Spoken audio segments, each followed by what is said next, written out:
Good morning, good afternoon, and of course, good evening. But more importantly, blue morning to you. You can say it is a beautiful morning. We've suffered for quite a long time now.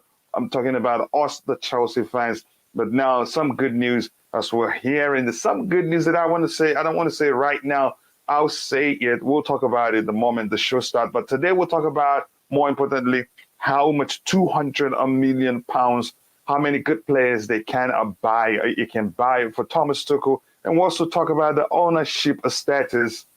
Should I say? No, let's just get into the show first. But sit back, relax. We have some good news up for you.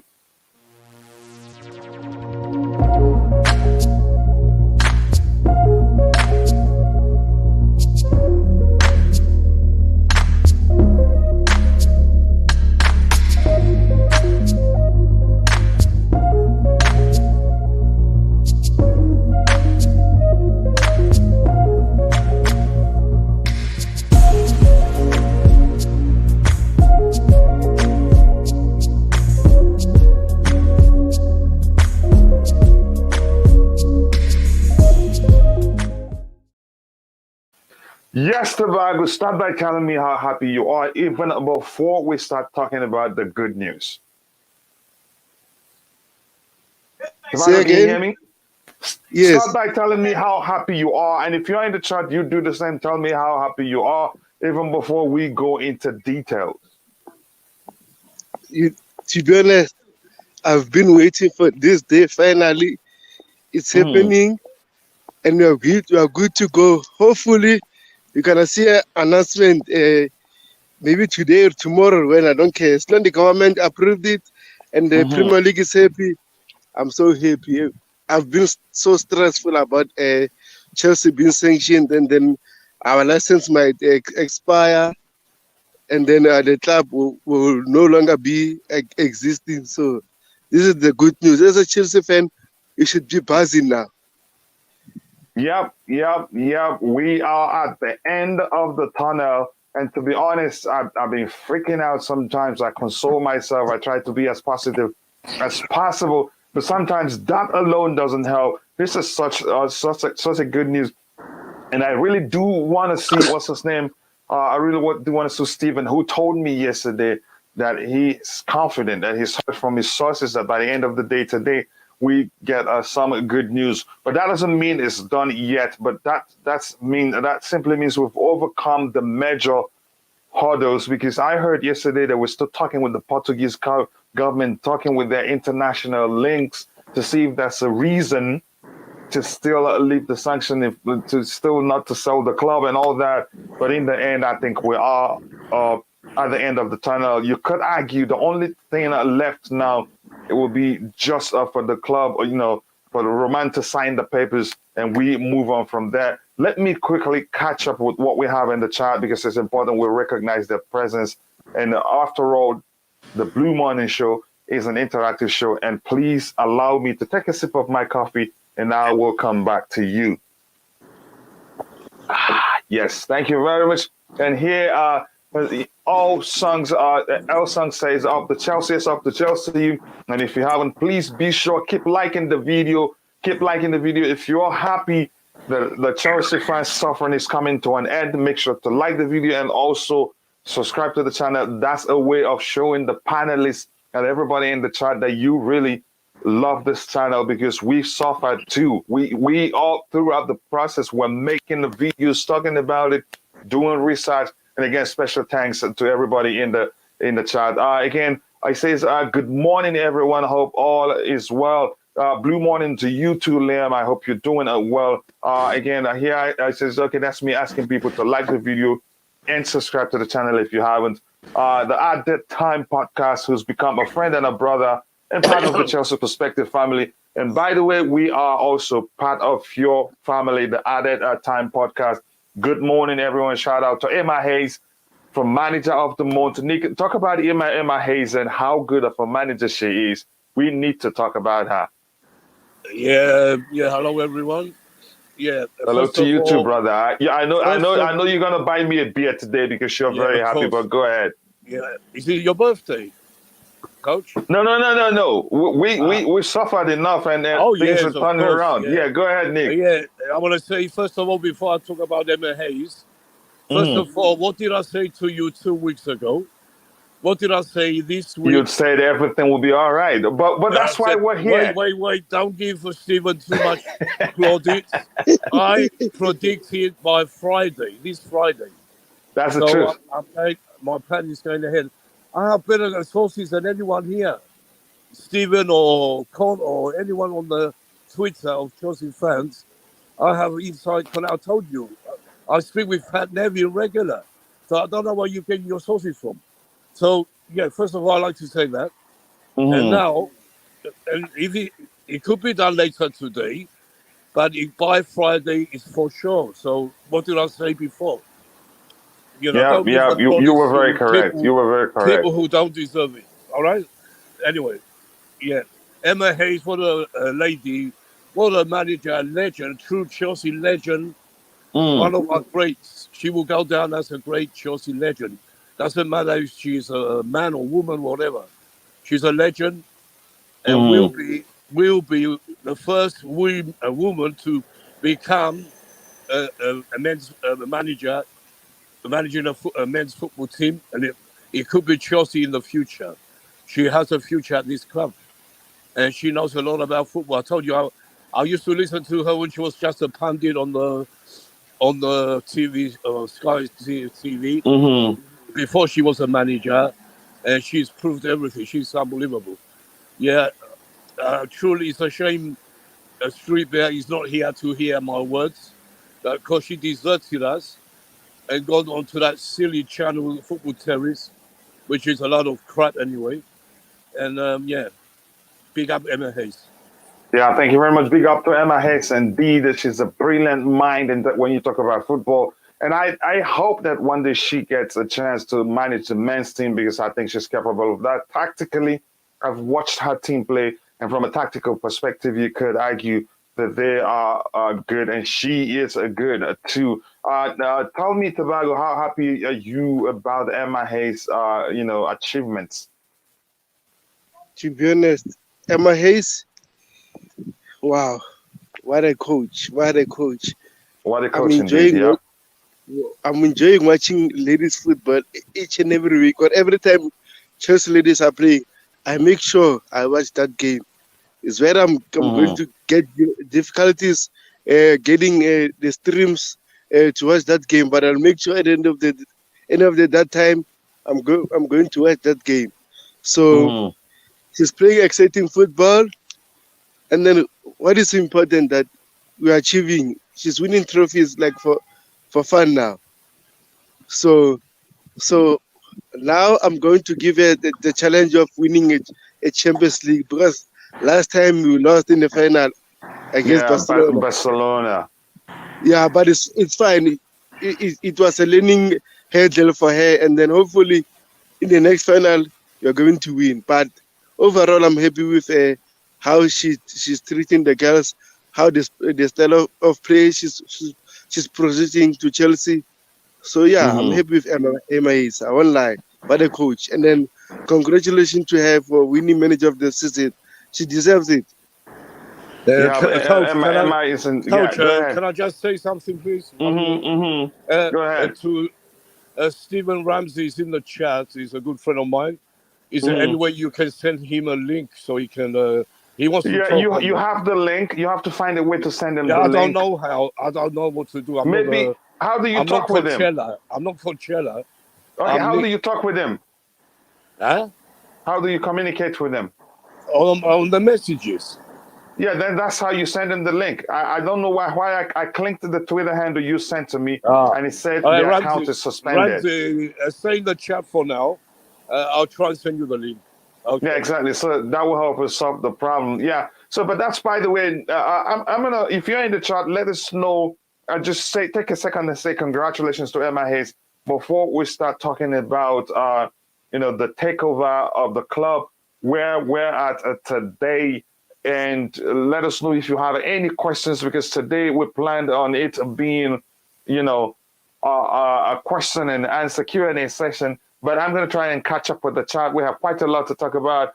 He says, hey, Solomon says, good morning, Blues, Blue morning to you too. And again, good morning, guys. Good morning to you too, Charlotte. Nice to see you here. Good morning, ladies and gentlemen. It's another blue day. It's another beautiful day.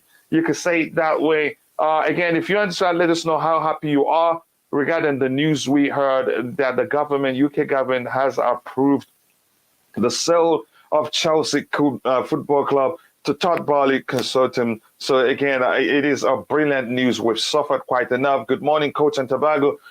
Blue morning to you, A. Solomon. Nice to see you here. Waking up to a good stream and good news for Chelsea. It's a blue day. Yes, it is. And I hope to be on your podcast someday because we're family now. What a way to say it. Again, I say good morning, the Blues. Blue morning to you, Ramsey. If you haven't, please do like the video no matter where you're watching from. I'd appreciate it if you can come and join us here on YouTube to enjoy the show with us. And the more people we have here, the more fun it is. And if we have up to at least 150 people watching, we'll do another giveaway today. And if you haven't, be sure to subscribe to the channel. It's a news that's most welcomed by Chelsea fans globally. Yes, the most welcome, you could argue, and you are very, very correct. I'm elated now. I know you can feel that by the energy. That's that I am. The energy exudes from my body. That's how happy I am. And here I have Gabriel Omar Obas, a blue morning, everyone. The new era upon us. Yes, it has begun. Yes, and hopefully it will be a successful one. Here we go, says Pacman SA. Nice to see you again here. Says Lamb says, hi, Coach. The pressure is off a lot, alas. So very, very happy. Just waiting on a press release from the club. Yep, and an official announcement is important. But at the end, you could argue we are indeed at the end of the tunnel. We can see the light. Never been stressed the way I've just issued another license. Way too much made of May 31st. That's the truth. Again, I miss my friend Stav. I wish he's available to join us here and talk about this because we went through the process of over and over researching and talking about the whole sale process. The first time I learned, I read a romance statement on this show and I couldn't hold myself. I cried like a baby. So, but again, it's a thing. At the end, it's good news. News about Kepa Arrizabalaga transfer. Nothing about that, but I think he will leave Chelsea indeed. Second time watching you stream, Alex Beckett's channel. Nice to see you here, Alex. How are you doing, my brother? Let me try and catch up again. Morning, Nick, and morning to you too. Blue morning to boys. Blue morning to you too, and blue morning to the queen of the house. Nice to see you here. I hope you're doing well. Liam says that's true. But we are losing ground on the transfer market so long as this drags on. So that's where I am anxious over. Again, we've overcome the main hurdle, which is the government approving the whole thing and the other government department approving it, and also the Premier League approving it. So even if we're going to next season not winning anything, at least we didn't go into financial administration. That's the most important thing. So I wouldn't even be concerned. Oh, and really, blue morning to you, Coachila. Blue morning to you too. That's a special way to say it. Hello again. Hello to you too, Ramsey. I hope you've liked the video and subscribed to the channel. And this is Matthew Lee Benjamin saying, she is a proper Chelsea. Yes, Emma Hayes is proper Chelsea. She understands the game very well. And tactically, I think she's one of the best in the world. And I do hope she gets a chance to become the man's coaching manager someday in the future. Big up. Good afternoon to you, Glenn. How are you doing today, brother? I hope you're doing well. Emma is the best. She is indeed the best. Again, blue morning to everybody. Watch all the latest games. Yep. I will start doing that. I don't watch all their games, but I will definitely start doing that. I think I saw my brother CFC Fahim. How you doing, brother? I hope you're doing well. Blue morning to you. And if you haven't, if you're watching, please go check out the CFC Fahim YouTube channel.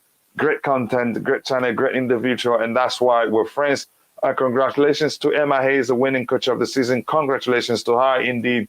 I don't think there's anything else to address here. Hit the like button and don't forget to subscribe if you haven't.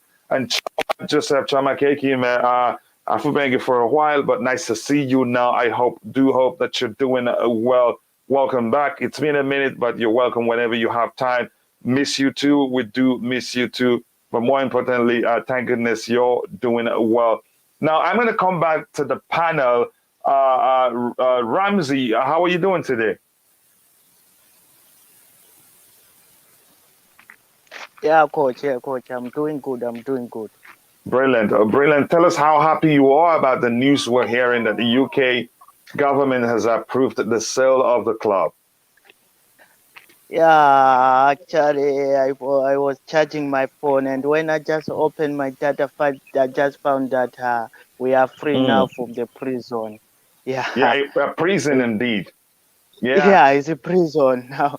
We are free. I tell my friend that now I am very happy now. Everything is okay about my lovely club, Chelsea. Yeah, We can buy, we can sell, we can do everything. Mm-hmm. Yeah, Yeah, yeah, it's in our hands now to make everything possible, concrete the team, make everything clear. Then we compete next season. Here's Stan Ramsey. Even if we do not compete, we don't compete next season, I'll still be okay. I'm telling you the truth. We've survived. It's like surviving a deadly disease and then start moaning and complaining about things you weren't able to do when you were sick. You know, first of all, just be thankful you're alive. But go ahead. That's why I just said we are free from prison, because we have been in this situation for a long time now, and being out from that, yeah, I'm very glad for it. And congratulations to him again. He did a brilliant job last season, winning coach of the season. It's good. It's nice for a Chelsea family. We have to give him more, to give her more time. Yeah, I think the club trusts her very well. So time isn't an issue. Time is actually on her side. If you ask me, I'm going to come to you, LSD. What a news we're hearing today. Let us know how happy you are.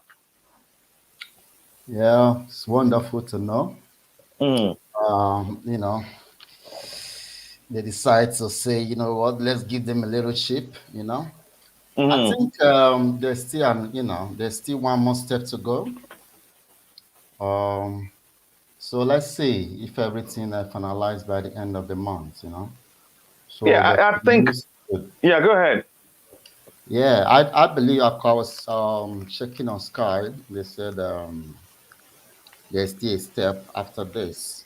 So this is not the end of it, you know. So I was like, you know, so why we are still in the same boat? You know, why do you need clearance from these other institutions of in Europe? You know, what have they been doing all this while? You know, so let's see how it goes. You know, but I think hopefully they don't find something else, to ensure that we stay. We continue to suffer, but I think we've crossed, the major hurdles, if you ask me. And I want to take a look at that, just something that Just Viola shared with me. And here, I don't know, he reads, a government spokesperson said late last night, the UK government reached a position where we could issue a license that permits the sale of Chelsea Football Club. Following the sanctions of Roman Abramovich, the government has worked hard to ensure Chelsea Football Club has been able to continue to play football. But we have always been clear that the long-term future of the club could only be secured under a new owner following extensive, let that be clear, following extensive work. We are now satisfied that the full proceeds of the sale will not benefit Roman Abramovich or any other sanctioned individual. We will now begin the process of ensuring the proceeds of the sale are used for humanitarian causes in Ukraine, supporting victims of the war. The steps today will secure the future of the important cultural assets and protect the fans and the wider football community. We have been in discussion with relevant international partners for necessary license and required, and we thank them for all their cooperations, which means they're done talking to them. I think that's why they were able to come to the conclusions. Okay, now nothing. Roman will not get a penny from the sale, so we can now go ahead and approve the sale. But I think somehow they are trying, to appeal to the fans also, because these guys are politicians. And if we're answering these questions, I'd like us to, as much as we can, try avoid talking about the government too much, so it doesn't sound like we're talking about politics here. We're celebrating the fact that the club has, it's in the UK has given the okay for the club to be sold to the Todd Boehly consortium. So Nick, starting with you. Go ahead. You were saying something, LSC. Yeah. I was going to add, because I read a statement by Nani Doris. It was like trying to basically appeal to the fans what he just said, So like trying to excuse the government, trying to give a reason, because they always have to have a reason, to do these kind of things, So, that was like an appeal to say, you know what, we did this, let's see if the persecution on this club continues under the new ownership. That's what I say for now. And if you ask me, I'd say really the appeal, like I talked about, is just they're trying to appeal to voters, because the fact is, yes, absolutely. I think it will be difficult. They're not gonna forgive them easily. Let's be truthful. Exactly. Because the way it happened, it just said. Yeah. The last election result proved what you just said, whether that is a major factor or not. But it did have, for example, someone like me, hell no. So it is what it is. Yeah. Again, if you're not talking, please do mute your mic. Thank you very much for that, LSC. Nick, your thoughts. I think this part of the where they're trying to say something about the culture, about the club, trying to say something like, they tried their best. They did what they can so that the club wouldn't go into administration or suffer, continue playing football and all that nonsense. To me, they're just trying to appeal to the, to the voters, Chelsea, some eligible Chelsea voters. Your thoughts, Nick? Yeah, exactly. Because Chelsea, where Stamford Bridge is based, it is a conservative majority there. But after what happened to Chelsea, I don't think many will be voting conservative anymore. Like me, for instance. Let's not just go into their political affiliation. Let's just talk about how they're trying to appeal to the voters, if you get my point. Yeah, because they're going to try it. They have to. What they've done, especially to Roman, we will never forgive them. Never. So, even if they come out and apologize to Roman, it's too late. We can't forgive this government. Never will.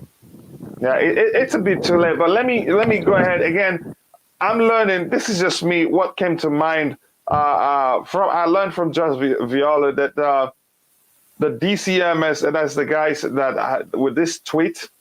I say it's the DCMS means the UK Government Department for Digital Culture, Media and Sports. And I was gonna ask just Viola, are you sure they're not gonna come back and say, okay, we're waiting for UK Government Department for Manual Culture, Culture and Media Sports to approve something, because it just seems as every time we feel like, okay, this is it, we're good to go. Something else comes up, and again, here we have let something. Me come on that. Yeah, go ahead. No, that's not going to happen. Just Viola, don't be worried about anything you hear from anywhere, because it's all finished. Todd Boehly, I told you yesterday, he was getting his suitcase ready. Now he's on King's Road waiting for the taxi. And if it's not today, it'll be by Friday. That's going to happen. It's finished. So, nothing to be worried about. The government approved it. The Premiership approved it. It's all finished. All we want now, hold on, is Chelsea to announce it. And they will soon. Yeah, Nikki, it looks like you're in motion. Yes, I am. I'm Okay, I walking. see. I'm walking a bit. That's why I'm All right, no walking. problem. Yeah, Go ahead. yeah. So nothing to worry about for anyone. No I'm Chelsea not fans. really. That is just me. This is just me being funny about the whole situation. I was only Oh yeah, joking. but coach, you're Yeah. always like that with everything. Remember No, about the but after hearing the news, I'm not yeah, worried. but even with I the was just riches, joking with just Viola. I know that. But you wasn't 100% sure like I was with the No, I riches, wasn't. I have to with be honest. I Roman, wasn't. with everything. What did I say from the beginning when the Mm, sanctions started? Can you remember? yeah. No. Oh, Yeah, okay. I do remember that. I do remember that. I have to be honest. Thank God I'm for gonna that. try and catch up with those in the chat, and then I'll come back to the panel again. A. Solomon says that we are in rebuild mode.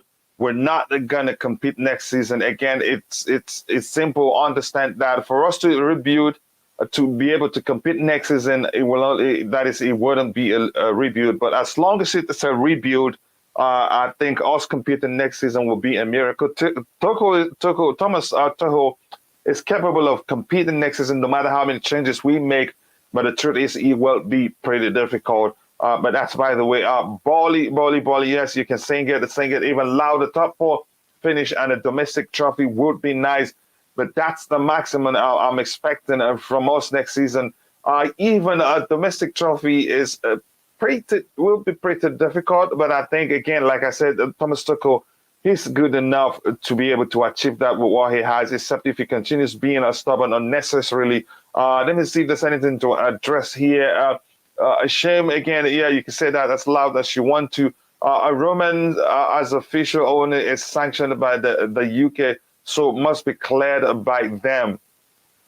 Oh, okay. Yep. Again, is that another issue? Is that what you're saying? It's nice, though. Again, this is just a conversation between those in the chat. They know Chelsea fans are angered, so they are given, yep. They want to appeal to them, we weren't really out to punish you. We're just kind of doing our job here. It wasn't all really about you, but they made that mistake. What about the Portuguese government? They approved the sale too. Again, if you look at what we read, I think the statement implies that they have gotten in touch with all their international partners, even which includes the Portuguese government, and which means those they didn't see any issues.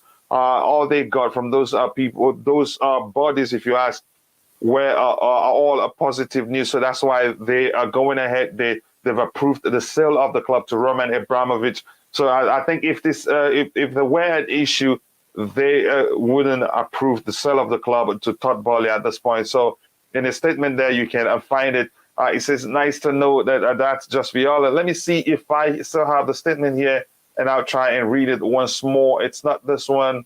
It is this one here. So the aspect I'm talking about here, how do I do it so that we can see it quite well? It's where it says, following extensive work, we are satisfied that the full proceeds of the year will go to Ukraine. I'm looking for some. The steps today will secure the future again. As what? I'm trying to find an aspect where it talked about, okay, here, we have been in discussion with relevant international partners for necessary license required, and we thank them for all their cooperation. And I don't think they do. I don't think they need they need the permission or any sort of agreement with the Portuguese government before they sell the club to Roman Abramovich. They just wanted to know if they see some illegal stuff or something like that that may warrant them to put the sale on hold until that is sorted out. I think that's why they reached out to the Portuguese government. Again, that's me. How I'm not an expert in that. That's what I think the situation is. Yeah, true. Let's keep going here, catch up with everything. Ukraine is an exceptional issue. FIFA and UEFA will not allow government to interfere in normal circumstances. Yep, again, but I think it should be all the time. Again, Tuchel got a bit of a thing for Boehly. He will be staying, I reckon. That may well be the case, but I don't know. Let's see what happens. Are you sailing? Again, I don't know what that question is for. does this mean the sanctions on the club? So does this mean the sanctions on the club so that we can start signing? I think the sanctions will not be lifted until that's me again. Somebody like True Blue in the chat probably understands that better than me. Until the sale process is complete, and or maybe until Roman signs off, until he's no longer the owner. As long as he's technically the owner, the sanctions will remain in place. That's how I see it. And again, we have 65 people watching. If you haven't, please take a second to like the video and also subscribe to the channel. If you haven't, we're approaching 1,800 subscribers, and I know we can get there today. So please, if you haven't, do subscribe to the channel, but also like the video so that we can reach more people. Again, Sheila, exactly. This is just a conversation between those in the chat. I hope, Coach, I said EU, not UK. Yeah, sorry. That's me reading quickly, trying to catch up. Apologies. Breaking down Chelsea spending 200 million. I think we will talk about that in a bit. Let's just get on talking about the sale. Roman is a Portuguese citizen. Yep, he is. Even is Israeli citizen too. Again, there's nothing else to address here. So I'm going to come back to the panel. So let's see what's next, given the approval of the sale. Is it for Roman to sign off, or do they have some other stuff to sort out first? Yeah, so they've met the Premier League test. At this point in time, I still don't believe the EU and Portuguese involvement is completed. If it's actually completed, then the only step needed now is for them to sign off all the documents, and then we say our goodbyes to Roman, so that's what it is. I don't see what the other hiccup might be along the way, because this were the main thing. It was going to pass the director's test, which is already done, you see. So, and the government said they've made the approval. So what's happened now is this: the license they've issued now, right? Because what the government done now is they've issued us a license. This license will Have they allow. issued? Sorry, let me ask it. Have they issued the license already? Yeah, they've issued us a license, yeah, that will enable us to complete the sale of the club. Remember, when the sanctions hit, there was a license that will allow us to continue to play, yeah, but without the fines. Yeah, which is a Yeah? short-term license. Short-term license that is due to expire by the 30th of May of this month, all right? So the conditions within that license as at that time was not favorable to the club. So we have to apply again to make some amendments to it. All right. So that amendment ensured that, okay, if at all, if we could not go ahead with the sale by the end of this month, then there can be an option to apply for a different license, up to June. All right. In order to avoid going into administration. All right. So, but at this point in time, that's not the option now.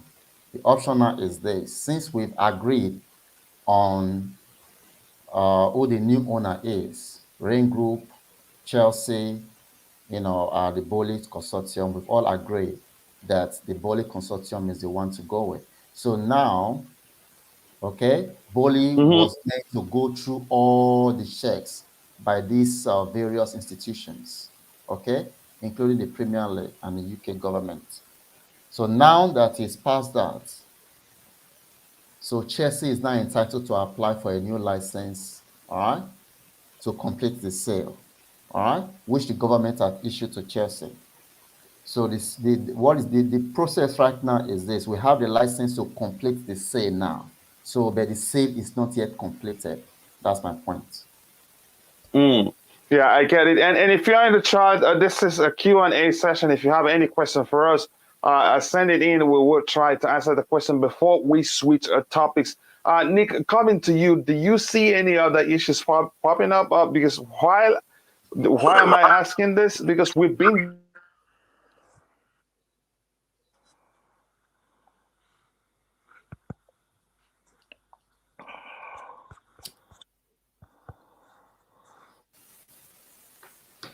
Yeah, can you hear me? Yeah, crystal clear. Oh, good. Yeah, I'm back home now, so you won't get any traffic noise. Yeah, look, I think there's nothing to worry about. With the Portuguese and the European thing, it's nothing big. I don't think, it's just a bit of nuisance, if you like to describe it. It's just a bit of nuisance, a bit of something else for Sky Sports to delve into, to get any chance to give us agenda, they will do it. But it's all done. I keep saying it's done. Maybe while we're on the stream today, we will hear Chelsea giving the confirmation. But if it's not today, it's going to be by Friday for sure. So, I don't know. We have to discuss the future now. Forget it's all done. Todd Boehly, blue and white. Let me sing the song. Todd Boehly's Blue and White Army. Todd Boehly's Blue and White Army. That's a new song for Chelsea fans to be shouting. That Yes, will happen. yeah, Nick.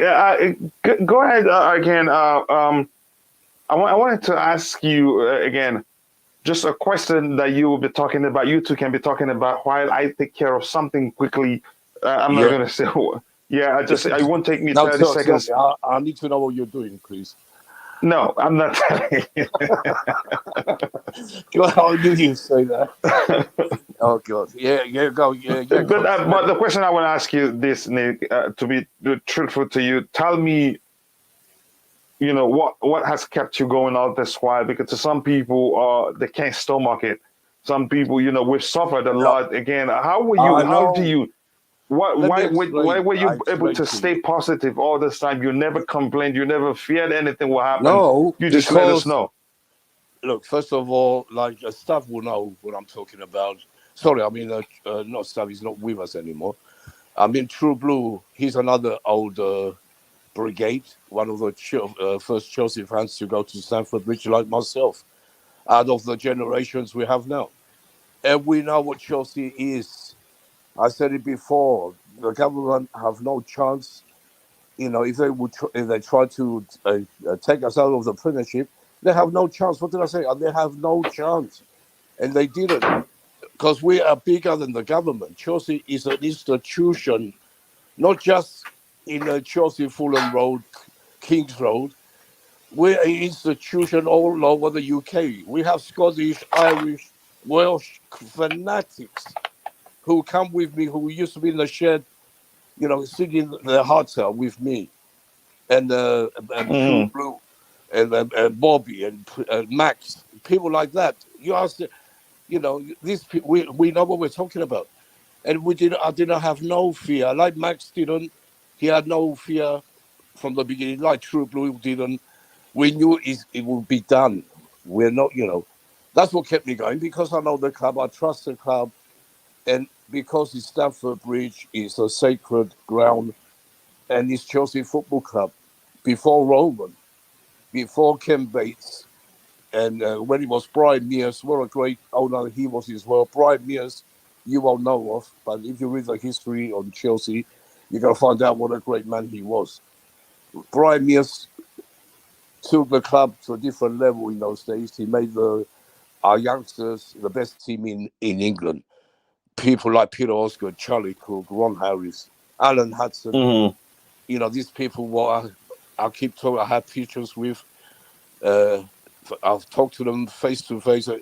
What made me so proud and what made me not fear nothing, tell you the truth, it was that day when I was telling people to come to protest against the government at Mm-hmm. Stamford Bridge on Peter Benetti's memorial. You remember.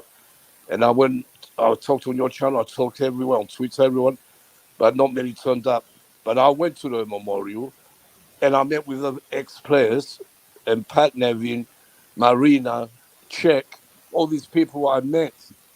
And they, said, don't worry about nothing. There's nothing. We're Chelsea, don't forget. I said, I know that. But I said to them, we have fans in other channels worried sick. They think we're going out of extinction.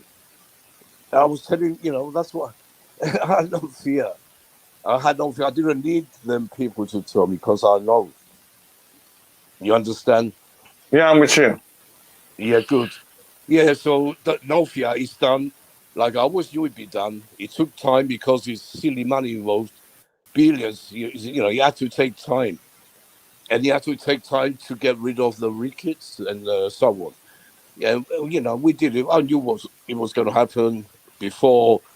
When Roman, when they threw Roman out of Stamford Bridge, and the government threw him out, then sanctioned him after I knew this was going to happen. All was coming. It was coming up. And we Yeah. survived. Chelsea, we are survivors. We survived. Other we nearly went out of extinction in the 70s. And we went down to, like I keep telling you, we was in the second tier of English football. We were just about to escape the third tier by, I forgot, about 1-2 points. What it was, not many points. Maybe True Blue can remind me. And and we bounced back. We come back. Then Ken Bates come along, took the club when he was out of, going out of not extinction. He was I forgot the word now. Not extinction. The other word you were saying before. With it, Administration. that's it. Administration. Ken Bates, the great man, came and saved Chelsea Football Club. He bought the club for £1, but he had to pump his millions into the club, and he did. And then what did he do? He laid down the foundation. He made the model of Stamford Bridge as it is now. He was Ken Bates who made that model, what you see now. Yeah. And you go to I Stamford. have That to was Ken say, Bates. And let me finish. Then, what does Ken Bates do? Because the love for the club, he was looking for someone like Roma to take over and take Chelsea to become one of the best teams in Europe, if not the world, in Europe, which he did. He gave it to Roman. Roman, look what's happened up to now. And we need to give that, make that statue as soon as possible for Roman, because he deserves it. He will go yeah, I down. think He you will. don't give Let me away, finish. I haven't finished yet. what. I Don't haven't give away. finished Let yet. me say something. Don't give away what we have to talk about, because we know we have a Roman tribute contest. That's when we talk about everything Yeah. about Roman strictly. So now we're So talking about. Yeah, go I ahead. hope you understand why I wasn't afraid one bit Yep, when I've learned everyone. that. I've learned that. I have to agree. And on that note, Nick, can you hear me? I Yes, must yeah. say, I must say thank you to you. Thank you to Max Button Ballers. Thank you to, what's his name? Bobby. Bobby. And thank you to my friend. I hope to see him again here soon. Staff who've always, Yes. referenced things. Yeah. Even I think LSC too have referenced things LSG. we've Yeah. been through in the past. LSG, my friend, the one Yeah, who exactly. was with me, So yeah, they've talked. singing, Those are the guys on the the panel protest. here. Yeah, Yeah. Ziga Zaga. LSG, let's sing it. Ziga Zaga, Ziga Zaga. Okay, let me That just was her calm down. day. I'll finish in a bit. Yeah, go on. So those people they've talked about, they on the panel here, when we're still suffering, things were being through in the past, and they were always Stav, Bobby Smoky Signals, Max from Button Ballers have always been confident that we will come through, we will survive the whole thing, the whole suffering, that we should just calm down, that Chelsea have been through the worst, and we will come out strong, and hopefully that will be the case. Let's see, coming to you, I want to ask you this question before we move to the next topic. Were you at any time, concerned that the worst could happen to our beloved club? No, no. I was only concerned about the ground we are going to lose during the time of persecution. It's just the ground that we are going to lose. For example, in the men's team, we know there was a lapse, between January and March for the sanction. At least without the sanction, no one know what would have happened now. Maybe Rudiger would have remained our player. Okay. If you look at the WSL women team, you see that a lot of players, we are losing about 3 players, and the main reason is because they could not renew their contracts, So G is going back to South Korea, you know. The other ones, they are basically, even Drew Spence. Drew Spence could not renew her contract. You know, so some of these issues. So we are being affected, and there are some players that, you know, they want to target as well. So these are just obstacles. You know, look at the players we're losing already. You know, who did Aston Villa just sign? Is it Bosima or Kamara? Yeah, I think they just signed Kamara, right? Abubakar Yeah, Kamara. yeah, I think so. Yeah. Then you have a Shomeni going to Real Madrid. You know, so it's peak time. You know, but I understood the fact that we're already a global brand. You know, internationally recognized. So it will be a massive, you know, L for the government if they allow that to happen. What they wanted is this: they wanted a quick fire sale. All right, they wanted a quick fire sale. They never expected a prolonged process of the sale. They just want, okay, you know what, Chelsea is on fire. Is, you know, there's a sale now. Let's get some of our friends to buy it. All right. So they never expected the scrutiny that is going to get, you know, be involved from the club and from Rain Group. You know, even though Rain Group fumbled it and never gave us, you know, real solid options to choose from. You know, so it turns out that out of all the options, Boehly stood out. You know, Yeah, so they indeed stood out, and again, congratulations to him. I think well yeah, deserved. yeah, yeah. During the So whole process, we feared the worst. A lot of stuff came up. We thought would eventually end up in the hands of the wrong people. I don't want to start naming names, but thank goodness that didn't happen. That would have been you know, catastrophical for all you know yeah, for yeah. So some yeah. they wanted a quick fire say that will put us in a bad position. You Hmm. understand? That's my point. And you know, I thought about it. You know, and there was an article that came out probably about 3 weeks ago now, Hmm. basically moaning about why Chelsea is trying to get the best, you know, the best owner. You know, why are they not just going along with it? Do you understand? You Hmm. know, coming from the CDCMS. You know, so this was that was their intention. You know, they wanted us to have the worst. You know, so now let's see, because the current pledge, I don't know if we're going to talk about it later, with the funding of about Yeah, 200 million. we will come to that in a bit.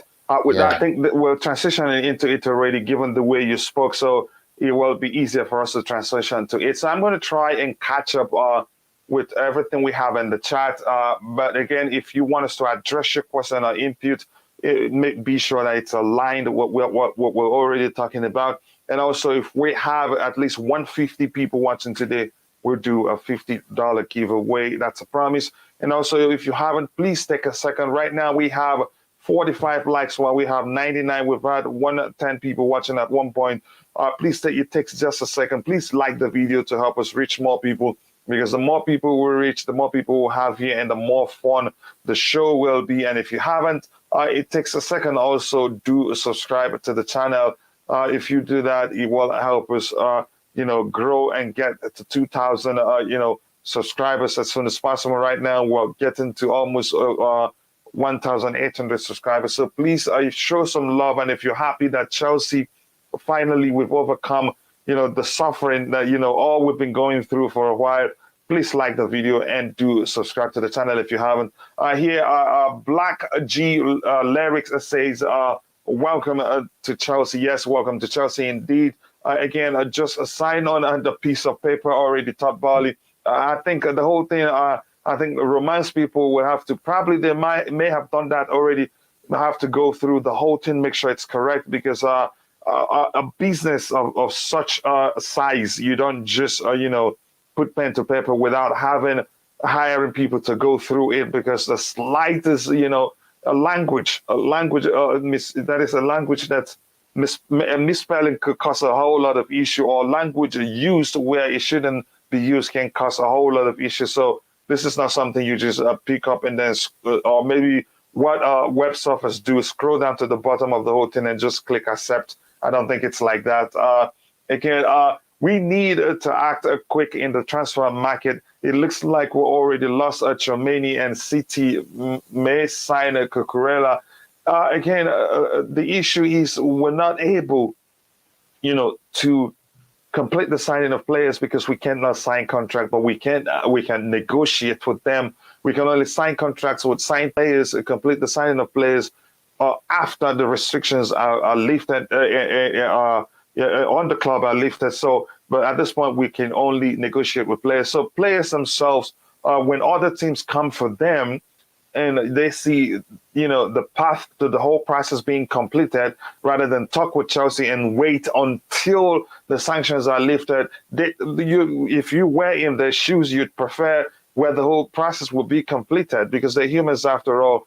Again, there's only much that we can do, and you could argue that was why Thomas Tuchel complained openly that the sanctions on Chelsea Football Club, that it's not helping, our plans to try and reduce the gap between us and Liverpool and Manchester City. But that's, by the way, again, here he says London will be nothing without Chelsea. Say that louder. Say that louder. The beautiful game. London will be nothing without Chelsea. Even the world right now is still blue because we're world champions. We won the World Club Cup, and Europe is still blue until the Champions League final is played, and we have a new defending champion. I think we should not get high-profile players who will cost us a lot. And I think I'll read this letter because we're still going into how much 200 million can get us. Fahim, I already watched your videos. Then it came on here. It's a fun. Yes, please. I miss saying that again. I can't stop talking about my brother from another mother, CFC Fahim. Great channel, great content, great individual. More importantly, because the truth is, everybody is my friend, but some I found out are more than friends. CFC Fahim has over time become a brother, and I love him so much, and I know he knows that. So please go check out CFC Fahim's channel, and please do subscribe. Let him know I sent you.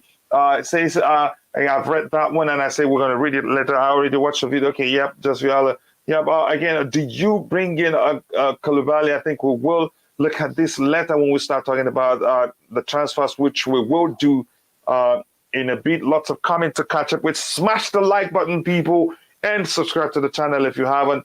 Please do smash the like button. We're right now at 55 likes, and we have 127 people watching, and we've gained a few subscribers.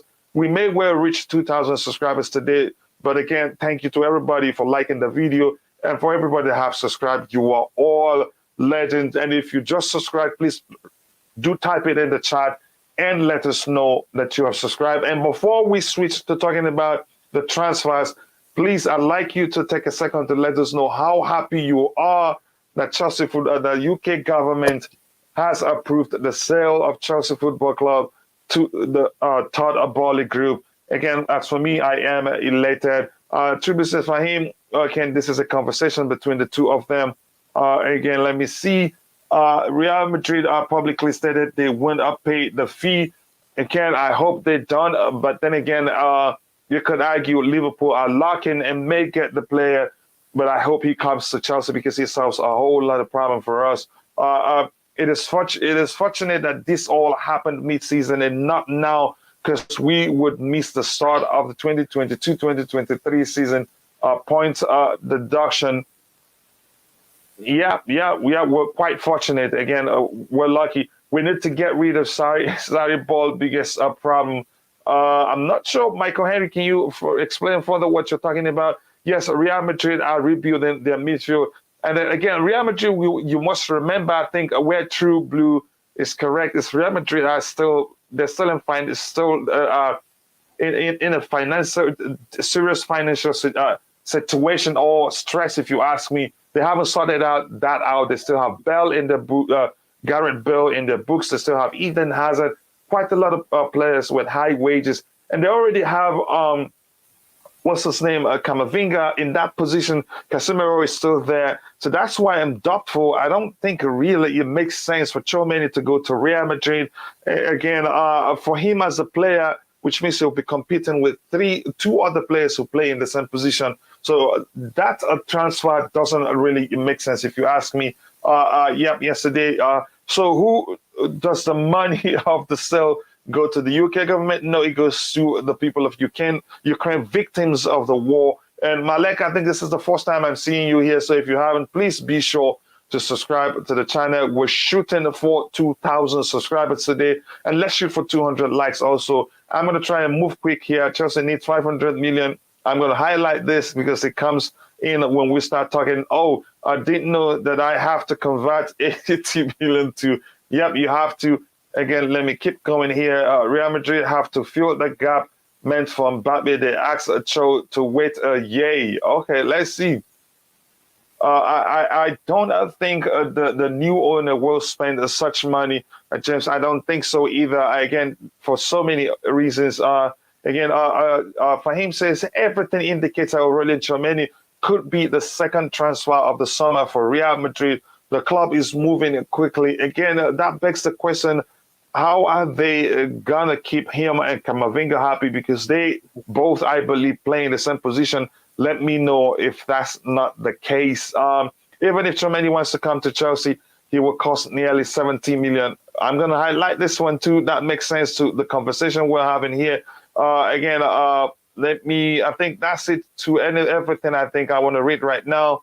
This is a conversation saying new signing Neymar, that's never going to happen. We've talked about that here. That will never happen. I'm sorry. And here says, please, this sanction should be lifted before my BP is on the rise. My blood is a blue. Yeah, we're the same, but I think we're fine now. We're at the end of the tunnel right now, so you shouldn't worry too much. I really love how the English government have approved. I don't see any reason loving them. I wouldn't say I hate them either, so I don't get into trouble. So I'm going to come back to the panel quickly.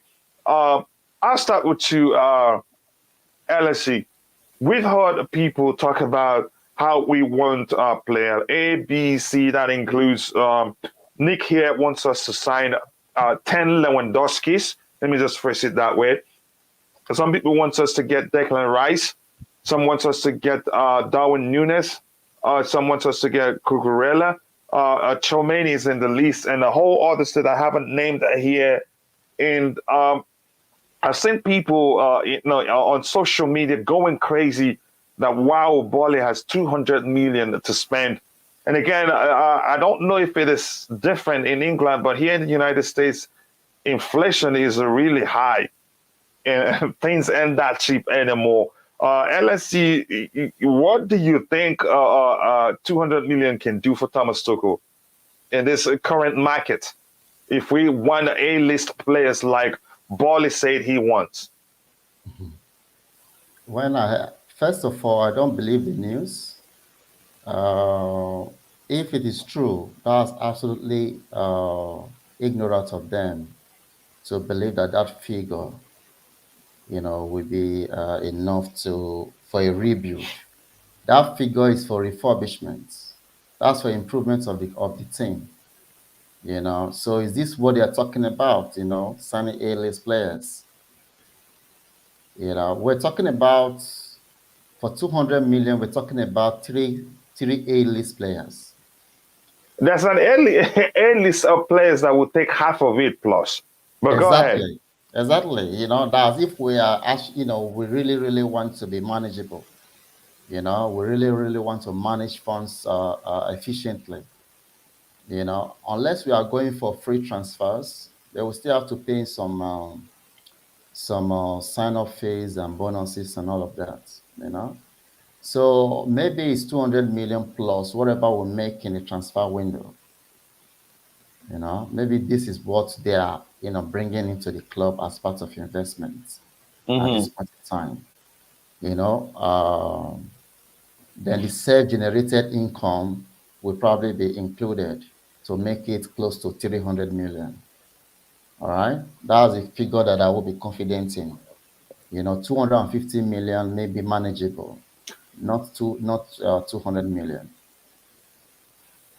Yeah, here's what is something else I want to say. And before I say that, I'm going to say it really, this is a type of debate, conversation, or whatever you want to call it, that makes my friend, I just wish he was here, Stav, a legend. He's good at it too. LSU, you're good at it. Nick, you're good at it too. but I think it just sounds as if stuff is into finances and also VJ from Sports Wire. I wish he was here too. But here's the thing. I want to ask this question, but I'll come back to that in a bit. Nick, and if you're in the chat, before I go to Nick, let me know. Just think about it. Choose two of the players that you feel like, choose two of the players you feel like Chelsea are going to sign, and take their transfer values and take how many of them you're able to buy with 200 million. Nick, tell me, you've heard all the players you want Chelsea Football Club to sign, and you want us to sign 10 Lewandowskis. How many good players, good enough players, or a list of players like Todd Boehly calls them, do you think would be able to sign with 200 million? Right. First of all, I didn't say 10 Lewandowskis. Only one would do. No, Nick, you said 10 Lewandowskis. All right. he says all right, but you know I'm kidding, brother. You said only one. Yeah, anyway, go ahead. I only said Lewandowski if Lukaku goes. Don't forget to give Lukaku a chance next season to show us what he's made of. I'm not a great player. He can prove that to us. Most of all, prove it to the hate, because they're the ones who need proving, not me. I know. Okay, let's assume if Lukaku leaves. Let's assume we've sold Lukaku, and you have 200 million. How many players do you think you'd be able to buy with them? Right, Lewandowski will have to come in. Hopefully, we can get him from stop him going to Barcelona and bring Lewandowski there, like I said before, to play alongside Havertz, Mount, Pulisic, Broja. He will learn. These players will learn a lot from him, and we're going to have someone who can score goals, which we need. For how much? Let me help you with the transfer. Let me help you with the transfer fee. They said he's on a free transfer this. No, summer. he's not. He's not free. Not. No, he's not free. It's going to cost about 50, 60 million. I think. So you have Lewandowski for 50 million. So who else do you want to add to the list? Yeah, and we have to sort out the defense. Kounde, we know he's coming. That will be 50 probably. Yeah, 50 Lewandowski is 55. So Kounde for how much? 50. I think we gave 40, 50. Okay, let's say 100 million is gone. So yeah, who else?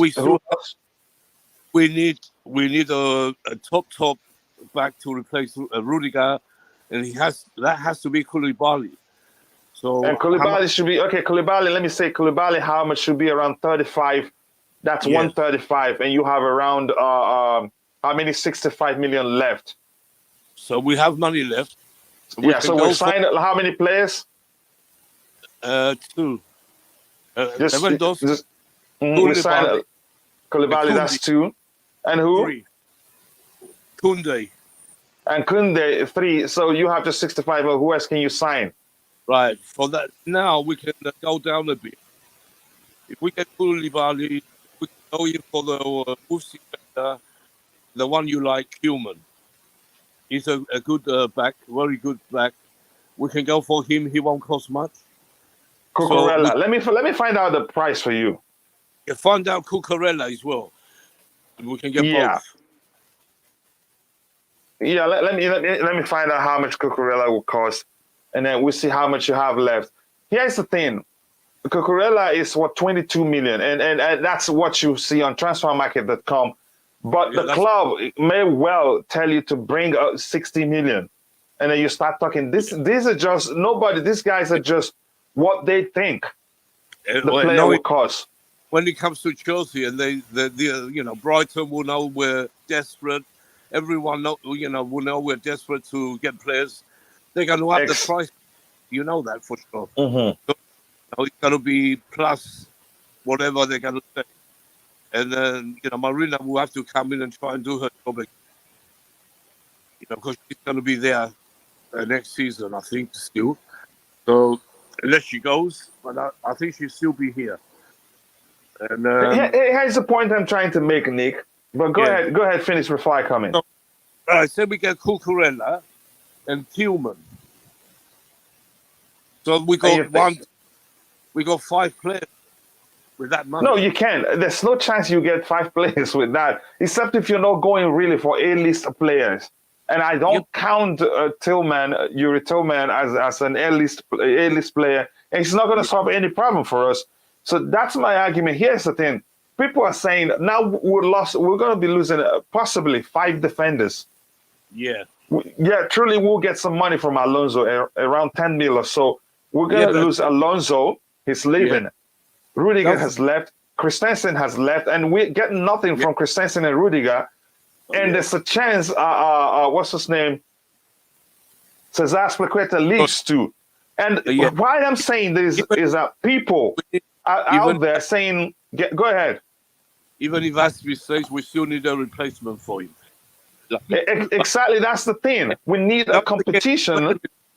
Don't forget, we got to get money from the dead wood. We have so many, there's at least 100 million there. Barkley, Bakayoko, Batshuayi, all these lot. Plus, how many of them? We have a team full of dead wood. So we got to get money from them eventually. If we lose some. But he will get money from them. Yeah. Here's the thing, Nick. Let's talk about the dead wood, actually. You're not going to get that much money from them. The way you should place your hope mainly on if any player decides to leave in the attacking area, that's where we can get some sizable fee from them. Yeah. And it's not going to be that much. The reason why I wanted us to talk about this is this. You hear people saying Ziyech must go, Pulisic must go, Huyen, Werner must go. It sounds easy. Yeah, but it's not. And it's not, exactly. Where are you going to find clubs? That was one of the main reasons why we were not able to get rid of the so-called deadwood, because most of them are on a very high salary. And mind you, a few of them will live on a free. Yeah. So the quick thing we can actually do would be to terminate their contract in some occasions, in some cases. So 200 million really would not get us, will not help. It's not enough to rebuild the team. And I know LSE have talked about that already. I'm going to try and catch. Go ahead. But I think Todd Boehly will spend more than that anyway. I'm sure he will. If Tuchel needs it, he will spend more. He won't be 2 million. It's that's why I'm not sure about that 200 million pounds number. Go ahead. All rumors. No one knows. We're just thinking about it. But, I'm going to be more. But mind you, it's going to sort out the stadium. That's going to be billions. I don't know, 2-3 billion to redevelop the bridge as well. Nobody knows what's going on. He knows he's got a plan. So don't get too worried about things. No, I'm not worried. Listen, that's why we're unique here. We look at things. We try to come to a sensible conclusion. We look at things objectively. Yeah, go ahead. Yeah, I'm sure he will spend 250 at least on players. Yeah, the rebuild will cost even more. But just give me a second, Nick. Let me explain something. And again, LSE, I'll come back to you in a bit. Then I'll tell you. I'll say this, and then I'll go to the chat, catch up with what we have there, and then I'll come back to you in a bit. Here's the thing. Let's assume Declan Rice or maybe Aurelien Tchouameni, if by any chance we'll still get the chance to sign him, him alone is in the region of 80 million pounds. Yeah, Declan Rice.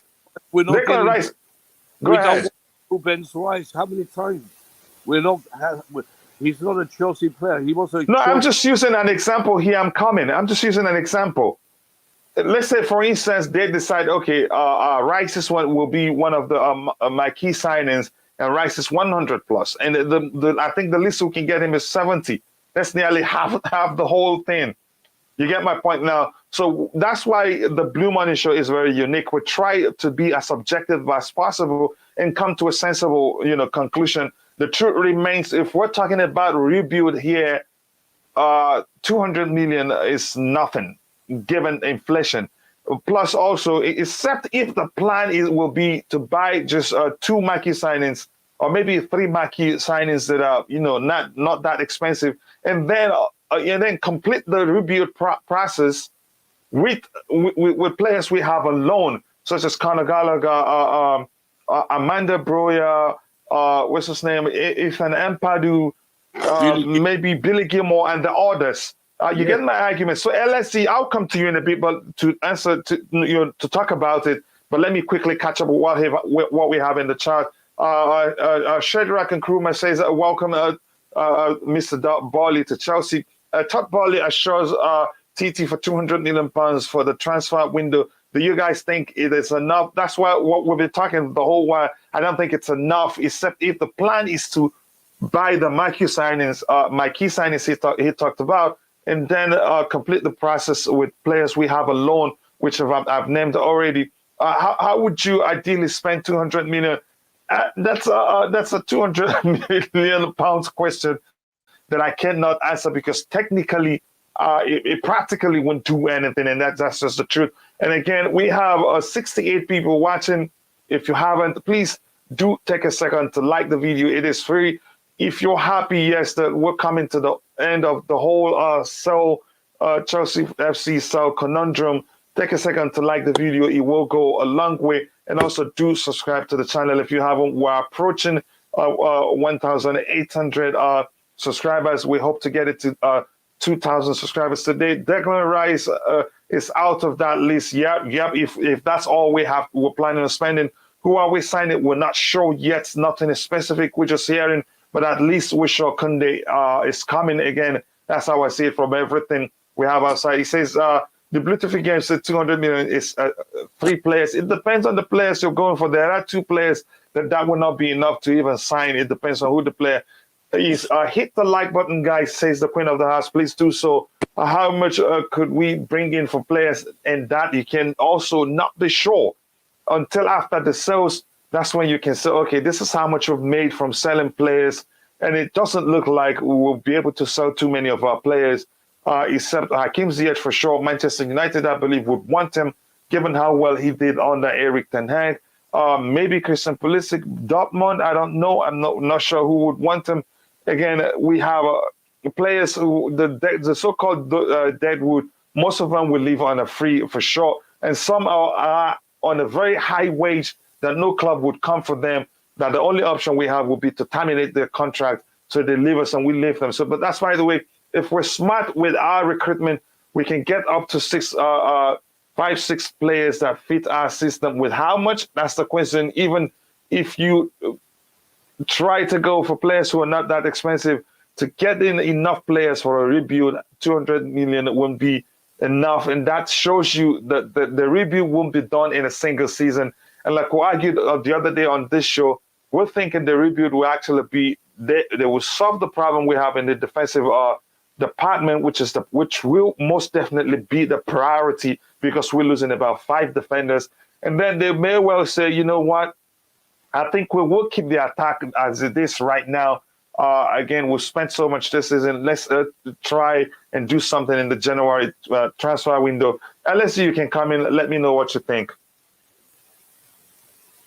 On what issue? Try again. On if that's the way you think that the club would approach it, because we've argued on this show before. There's no chance the club signing up to, 8 players this transfer window. Given that people are also calling for this Christian Pulisic to leave, Ziyech to leave, Werner to leave, Lukaku to leave. Actually, practically the whole team. So, but my argument is the club will be strategic, and also, you could argue Todd Boehly himself is very strategic in the way he approaches stuff, which means they will prioritize the defensive department, which definitely, obviously, will be the priority for the club, because we're losing about 5 defenders, and then because you remember because of the restrictions on the club, we haven't signed any player. Even Kounde's deal that we all can agree, maybe we'll get that one done. It's not completed yet because we cannot put pen to paper. The restriction stops us from doing that. I get your point. So now even Thomas Tuchel is complaining how we're not able to make moves due to that. So I'm thinking the club will be cautious, sort out areas we'll be losing 5 players, and then do what we have until January. Then we'll move again. Go ahead, LSC. Yeah, that's what I'm going to say, because basically the rebuild is probably going to occur between this summer and the winter transfer windows. Mm-hmm. We can be expected to, dispose of all current unusable players at this point. Even in terms of loans, it's going to be extremely difficult from next season. I think the new FIFA rule is 6 in, 6 out in terms of loans. So if we are to bolster our squad, we can bring in maybe 3 players on loan, Mm-hmm.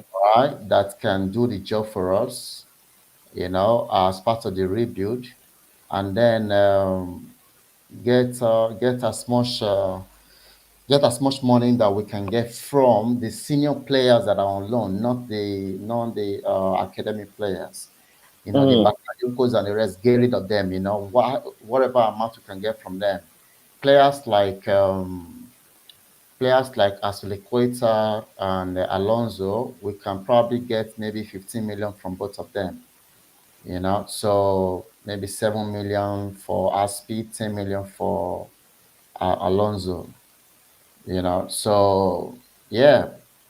Uh, so moving on from there, we can also uh, uh, bring in players like Livakowa, you know, to play that part of Rudiger, because even if we are going to get anyone in there, that's why I'm not advocating for a young player to play in that to replace Rudiger.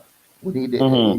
an experienced player, an older player that will give Kobe the confidence, and the Mm-hmm. belief that he can succeed at this club, because I don't want to see another exodus of young players, So in this direction, I don't think going for players like Gavido will be an ideal situation, because it's going to be more expensive as well. So we can look for, either a player that we can get on loan, or a player that we can that have about a year on their contracts. Then in terms of the defensive midfielder position, I don't know what Conte want to go, Tuchel want to go with. If Mm-hmm. he's going with the 3 at the back, if he's going to experiment with 4 at the back, I don't know if he's going to need a defensive midfielder. I will advocate for players like maybe Paradise from a PSG, right? I don't And think that. we wanted them. We wanted Paradise before he chose PSG. That's what I'm saying, you know. Hmm. So a player like that, will be very, very good, because, yeah, Tuchel know him very well, and And also, probably was the reason why they signed him. But go ahead. yeah, yeah. So a player like that, we do us a word of good, and we can get rid of Jorginho. Allow, because like I told you the other day, one of the streams, that Tuchel, he Tuchel's love for N'Golo Kante. All right, that Mm-hmm. was Mm-hmm. before he even made it. I think it was the next press conference. You saw him saying, "It's our Neymar, it's our Lewandowski," talking about N'Golo Kante. Meanwhile, fans are all about going out there talking about get rid of Kante, get rid of Kante. Your manager. I knew it was never going to be that simple because. But go ahead. Go ahead. Go Yeah, ahead. yeah. But your manager is out here praising him, you know. So we just have to allow him to take the driver's seat. I don't see Boehly to be someone uh that is going to strong arm Tuchel in terms of the players that he needs. Mm-hmm. I just don't want him getting a big choice. For example, they said they have an eight-man list when it comes to the defense. I Mm-hmm. want the very one that is at the top of that list. Do you understand? I want the one that is at the top. I'm not privy to the list. I don't know who the players are on the list. All right. But whoever is on that list, I want the one at the top. Okay. So It's not yet time. I've already seen fans singing a Boehly's name. It's not yet time, bro. It's not yet time. I want to see what he's going to do. All this talk about sensible spending. Within a month, everything is going to be clear. Let's see how sensible the spending is going to be. Yeah, I get your point. They say talk is cheap. Now it's time. Exactly. Yeah, So we have to see. let's see how it goes, and let's see the caliber of players that comes in. Yeah. So, That's really very important to see. Again, I'm going to quickly catch up with the chat, and then I'll come back to the panel again. Nick, I'll come back to you in a bit. Let me catch up with the chat. Here we have Pac-Man. He's made his list, and he's shown us how he's going to spend 200 million. He says Kounde 59 million, and again, the prices for this you have in front of the names you have attached to these players are all speculations because you're not sure.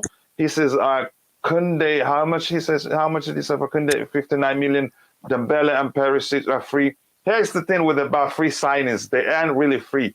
Free signings, I think they cost you even more because they ask you for sign-on fees. Am I right, Nick?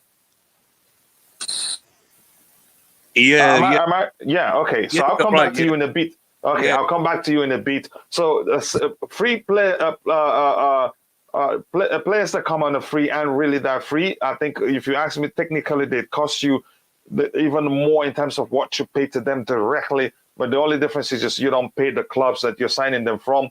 Again, if you look at it, you've blown the whole 200 million. And you probably might need more, to complete the transfers you have here. But again, that's a good shout, and again, a good breakdown. I appreciate that. How much does Bayern want for Lewandowski? Transfer market says it's worth, I think, 35 or so, but it could be more or less given that he has just a year or so left on his contract. I'm not sure. A lot of players will leave this summer, so we could expect more signings. Yep, there's room, but again, like we've argued, most will leave on a free. Prime example, I think Drinkwater and even Bakayoko will have, I think, a year because he extended his contract just for one more year. And some of them are in awful form that no club would want them, and they're all on a higher wage. Again, I'm beginning to sound like a broken record. That was the reason why, we weren't able to sell some of them, which in turn did not make room for new players to come in, and we didn't sign up players. So again, it's not easy to do away with them because some of them are on a very high wages. Again, Gavidio is overrated. I am talking Colwell over him. Yeah, I trust Colwell, but again, my argument about Levi Colwell is that if they win the playoffs, it has not been played right, and he makes it to the Premier League, just leave him there one more year. If we're not short in that area, we should just leave him be if they make it to the Premier League. We can also pay transfer fees over a period of time. So if the board and Tuchel decides they want a rise, they could pay 60 million, 60 now, 60 next summer. I think 120 is too much rise. Even I think 70 is too much. Like I speak politics, etc., etc. Kounde, Gavidio, Koulibaly will cost 150 million. That's okay. Three of them. Sell Werner Ziyech, get Bissouma, sell Pulisic, get covers for Reece. Yeah, exactly. So where are you going to get the money from all those people? Are you sure you're going to have enough from the sale you're making to buy the ones you want to buy? So it's not that simple. Again, I think we're just getting ahead of ourselves because we heard the term rebuild from Thomas Tuchel. It's not going to be that simple. Aspi Alonso could be used in a swap deal. There's a chance that happens. Swap deal for who? A player you think Thomas Tuchel would want to have at the club. Again, that's your argument. Mo says Dest and Perisic can cover the wing back, and we can activate a Livermento's buyback clause next season. I'd rather activate a Livermento's buyback clause. But can we stop? Again, can we stop? We don't do here on Chelsea Perspective. Stop using the term backup. We need to have starters in that team. We need to have, world-class players, competition in every position, and the players who's informed should always start. So we don't go through the situation whereby if the starting player gets injured, then we start experiencing the problems we had when Reece James got injured, when Ben Chilwell got injured. We don't want that to happen again. And you look at Man City, you look at Liverpool, they hardly suffer when one player gets injured. They have a proper replacement for that player because they are all starters. So that's what we want to happen at Chelsea Football Club. Again, that's the argument. CBs and DMs are the priority. I think one DM will do, since we still have Kante at the club. He can fulfill the DM role quite well because he reads the game very well. And it doesn't look like Thomas Tuchel wants to let him go. Cucurella is wanted by Tottenham and Man City, who can offer first-team plays and high wages. At Man City, he's not guaranteed to be starting games because Pep doesn't operate like that. He has about 2-3 players in each position, and he picks players by merit on how their respective forms. If you're in a better form, you get to start games. It's not about the name, no matter who you are. If you remember, in Pep's team, there was a time John Stones didn't play for a while, and it wasn't like it was a bad play. It was just because he had another centre-back who was in better form than John Stones was. Now, John Stones is starting to play some high-profile games, and that is Manchester City for you, and that's how Chelsea Football Club should be. Says here, says we are at the promise of my key signings. Again, yeah, that's where 200 million, you think it'd be enough to sign 3 marquee signings and also, complete the rebuild of the club? No, that makes us understand. If we can reason, well, bring 2 and 2 together, you'll find out the rebuild process won't happen, won't be complete this the coming summer window. It will be bit by bit, maybe sign a few players in the summer, sign some in the winter or January if you prefer. No, do I listen to them? But we can now spend 90% of income. Remember, 1.7 million to be spent on developing the stadium and teams. We will sell players, so it is possible. If who wants to, again, Todd Boehly wants to, again, we could sell players and make some money. But I know True Blue, I know you reason objectively.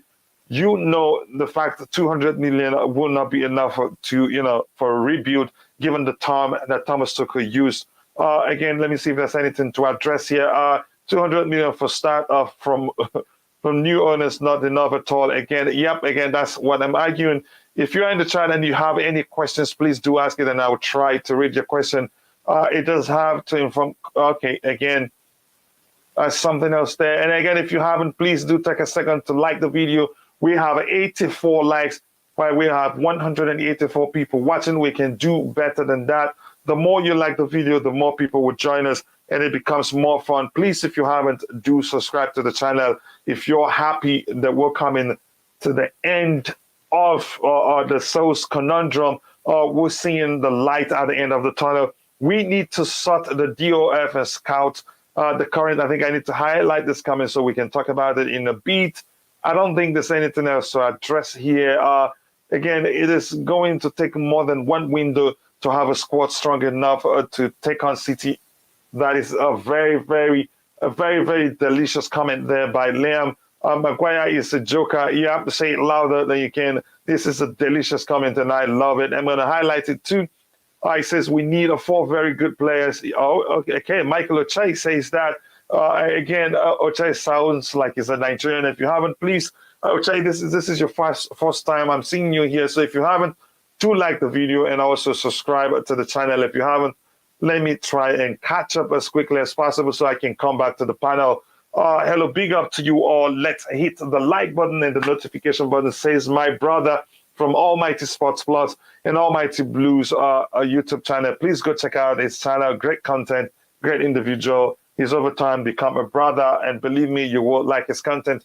Just imagine letting Rudiger go on a free. Yeah, imagine that again. And he makes a lot of money sign-on fee, but we make nothing from it. That money is only 3 players, Kounde, Raheem, Rice. Again, I thank you for how you spelled Rice. I don't want him either, or even Raheem.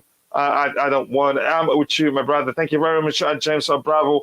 And again, West Ham wants a Broya. We could use him and Loftus-Cheek to get right. What are you saying?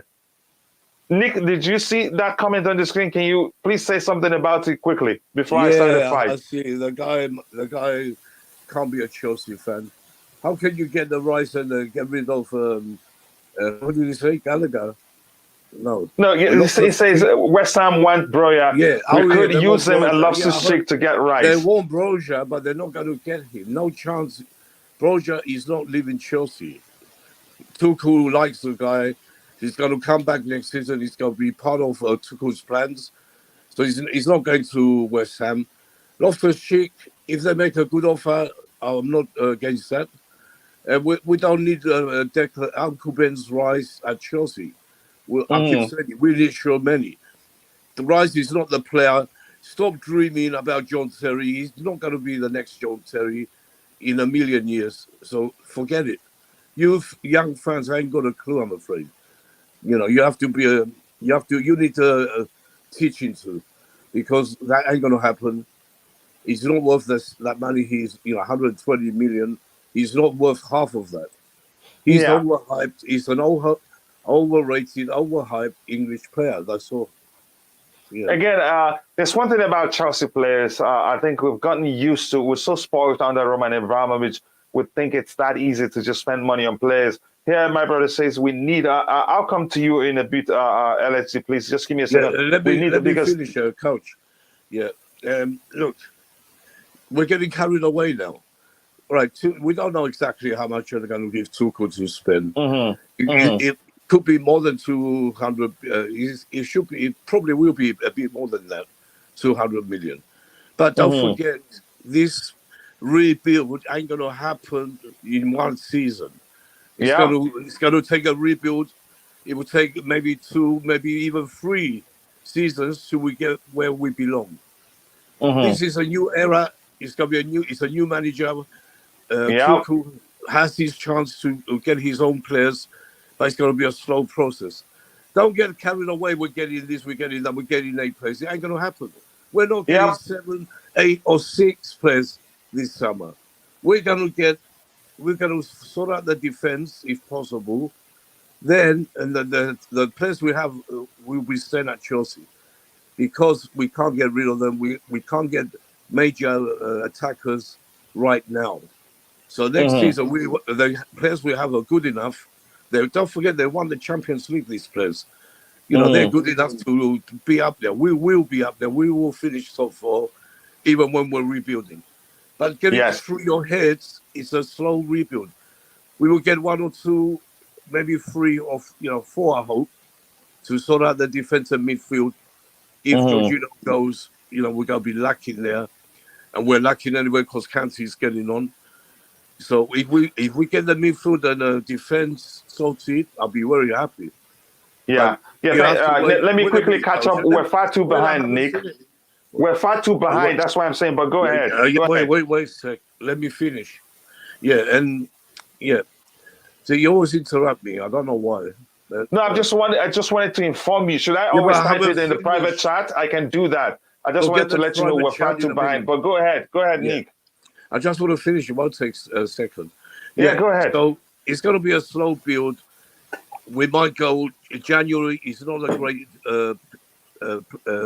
transfer market to go in. You can't get the great players in January, but we might get one or 2 in January, maybe.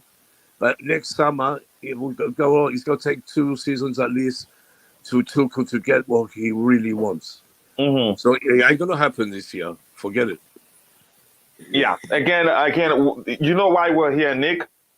We're here to educate the fans. We're here. Yeah, that's what I'm trying to say. Exactly. No, I'm with you.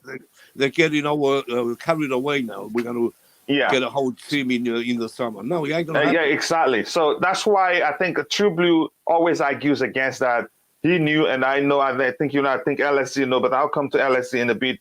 There's no chance the club will sign up to 8 players in this same window. If we do that in a single transfer window, if we do that, forget about us winning anything next season. for us to be able to win anything next season, we must first of all sort out the defensive department, which must be a priority. Obviously, should be a priority if we know exactly what we're doing. After that, and then if there's any other place Tuchel wants to add something to it, he will do that. And again, my argument again would be the 200 million won't be about buying all the defenders and then buy some midfielders and then buy some attackers. No, the 200 million. Coach, 1 second, Coach.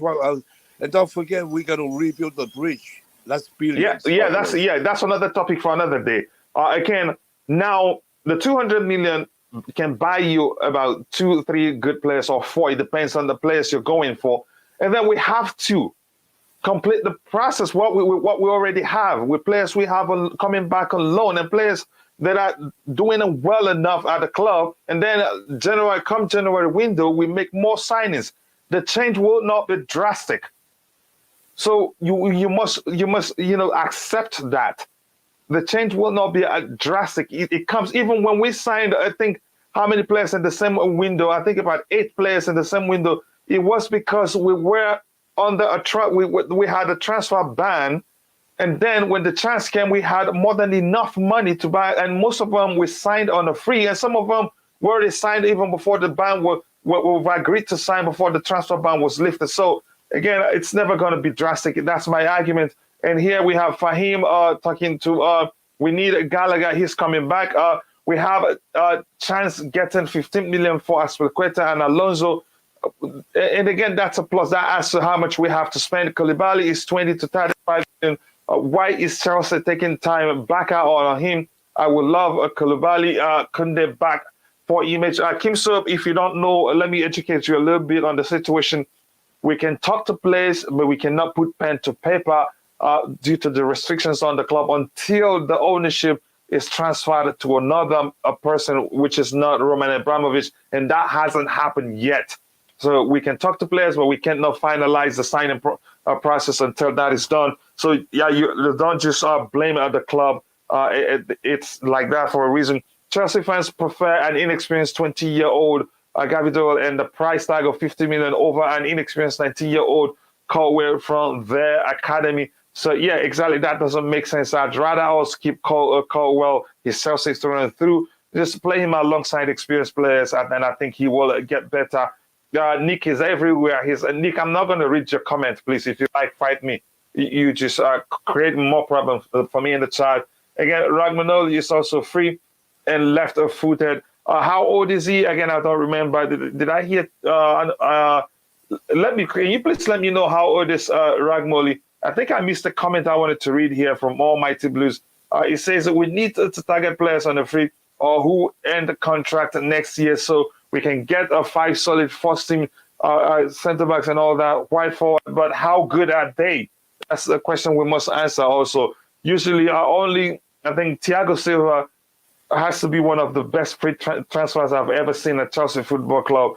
But usually players that come on the free is something that's a huge reason why some of them are leaving on the free. Some are not good enough. Some are just because they're not able to come to terms with their current club on the new contract they want. Chelsea fans, I can have read that. Let me see if there's anything important to read here. Otherwise, I will move on. Sorry, I can't read everybody's comment today. I haven't found the studio engineer's planned. Juka overrated English crap was John Terry, Kaela, Shiko, Reese, James, and Chilwell overrated. Again, that's the fight you have with Nick Blue, not me. We kept Christensen over Tomori, Guehi, and Zuma. See how it turned out. Again, Gallagher, Broya, Gilmore, Caldwell, Avell, Lewis Hall, Matson, 0.200 million on securing Lisa, Rafinha, Gavidol, Kounde, Kevin, and Phillips, Bissouma. Again, that's another way to see it. So LSG, coming back to you, how do you think, what is the best way to approach this review? Because it's not going to be simple, and most people fail to understand it is indeed a complicated process because it cannot be drastic. And to some people, if you ask them, they say change the whole 11, maybe just change about 10 players, keep just Thiago Silva, keep Chalobah, keep what's his name? Keep Reece James, keep some young players in the team. But again, some people fail to understand it's not a simple. It's not that simple. It's and indeed a complicated process. So, how do you think will be the best way to approach it to accommodate the academy players, accommodate those coming back home from loan, and then also buy new players because a balance is needed. Yeah. Starting from the defense, we have about 3 players leaving. We have Aspi potentially leaving. We have Rudiger and Christensen confirmed to be leaving. Mm-hmm. So that's 3 players. So we are left with Thiago Silva, Shaloba, left with Reece James. Mm-hmm. So obviously we need to approach it in a way to replace the players that are leaving. So we need to get at least, in conservatively, we need at least 2 replacements in that defense. All right. So with the third person being Liverpool. Now, my argument in terms of the championship has always been that in terms of the physicality involved Mm-hmm. and the rigorousness in terms of the amount of games they play, game in, game out, every season, is comparable to the Bundesliga or even the Austrian League, you know. So if he was a player performing at this level from one of these leagues, most of our fan base will be clamoring for him to be signed, Mm-hmm. you know. So the argument of going for an expensive player like Gavedo, I would say Kowe can fit that perfectly. So if at all we are going for a younger player, Mm-hmm. in that position, I would go for Bastoni, instead of Gavido. Okay. So So, now how moving, about Levi Colwell? that's what I'm saying. I said if we are going to replace Liver Cowell, all right, at all, with a young player, okay, Uh-huh. then my option would be someone like Bastoni. All right. Now, I want Kowe to stay with us. Okay, I want Kowe to stay with us. If the figure is true, the amount of money they are putting forward. All right. So we have to be sensible about it. That means we have to create room for Kowe and Gallagher in this team. All right. So does that mean we are not getting any personnel for the defensive midfield position? That's left to be seen. Are we going to say Jorginho? Is he leaving? That's left to be seen. I haven't heard anything of him leaving the club. All right. But in terms of the attack, we must agree something must definitely happen. We need a new face in that attack. All right. What attack? Number 8 and number 9, which area specifically? Yeah, we're talking about the Werner position, the current position of Werner. Yeah. Uh-huh. Uh-huh. All right. So, and even that's what I'm saying. Do we want to continue with the theory at the back? All right. So, if we want to continue with the theory at the back, all right, who is going to be the next competitor to Ben Chilwell? I'm hearing information about Emerson coming back. Is that the same team that want to see next season? I'm not ready to see this kind of thing. All right. Emerson is a very good player, but he's proven before that he needed to go on loan. If he was good, maybe Alonso would have been the one to go on loan. All right. So let's be pragmatic about it. Then we need another goalkeeper to compete with Mendy. That's You see, another thing. That's that's another another thing. thing. Can I come in quickly, LSC, Yeah. if you don't mind? Yeah. I think we seem to forget. Some people just overlook the fact we need another goalkeeper. And I think it was True Blue that mentioned in 2023, Mendy goes for another AFCON tournament. And the chances of Kepa Arrizabalaga leaving Chelsea Football Club is high.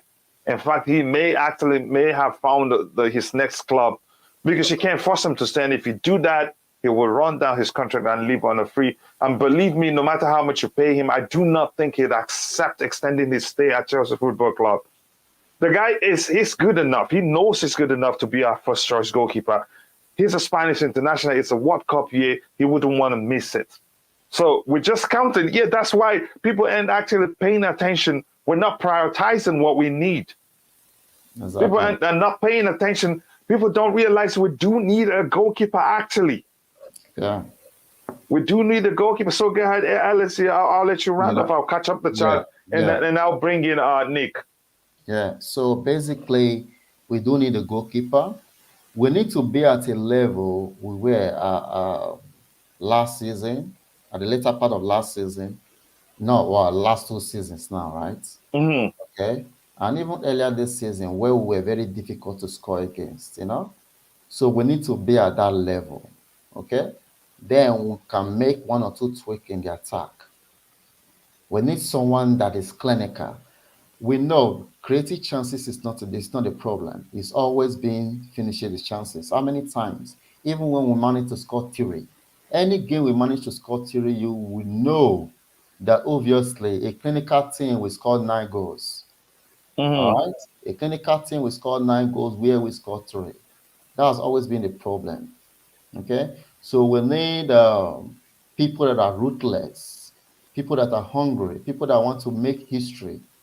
All right, people that want to be part, that understand what the tide is going to be in the next season. That it's not going to be easy in terms of the review that is going around across so many football clubs. Especially in the Premier League. So we need people that will be dedicated and ready to work, not people that when they don't play maybe 2 or 3 games, they start complaining, and try talking about leaving the club, thereby applying pressure on the club. So these are some of the things we have to understand, that whatever plans we are making, we must take into account injuries, we must take into account suspensions. You see what I'm saying? We just think, sometimes I think we are prioritizing the interest of the player more than the interest of the club. In terms of what the club needs to move forward. When the club is winning, everyone should be winning, everyone should be happy. So if a player is going to sit out 2 or 3 games, all right, it's not enough to go on Twitter or go on Instagram and start leaving clues here and there, or the agents start going about. I think there should be some serious non-disclosure agreement between the clubs, that stops this the agents, from saying stupid things, and even for football so-called journalists, because they like to stir up the pot. Even look at the way they are reporting our defense issues, all right? I don't see our defense issues to be a crisis, all right? Why not just say Chelsea are looking to upgrade, looking to replace the players that are leaving, all right? Why don't you just say that? Why do you have to say Chelsea is looking to address the defensive crisis? Why do you have to include that buzzword there, crisis? You see what I'm saying? So this is the problem. Chelsea is still one of the biggest club right now that is selling their newspapers, even though Liverpool, that will never change. Yeah. Even though Liverpool is having a wonderful season, Yeah. So Nick, yeah, thank you very much for that detailed input there. Nick, if you don't mind, just give me a second to catch up with the chat and I'll come back to you. You okay with that, brother? Yeah, of course, yeah. Okay. I was fearing you was going to throw a punch at me, but that's by the way. I want to start with people in the chat. Again, thank you for 96 likes. You guys are absolute legends. You're killing it, and that shows, yes, we're all happy that we're seeing the light at the end of the tunnel. This whole Chelsea sell or takeover conundrum is coming to an end. And again, thank you for being patient. Yeah, that shows, again, I've never seen the Chelsea community as together as we've been since the start of this problem, because we've suffered together again, but we're seeing the light at the end of the tunnel. But I want to say, please, if you haven't, to celebrate what's happening right now, please take a second to like the video.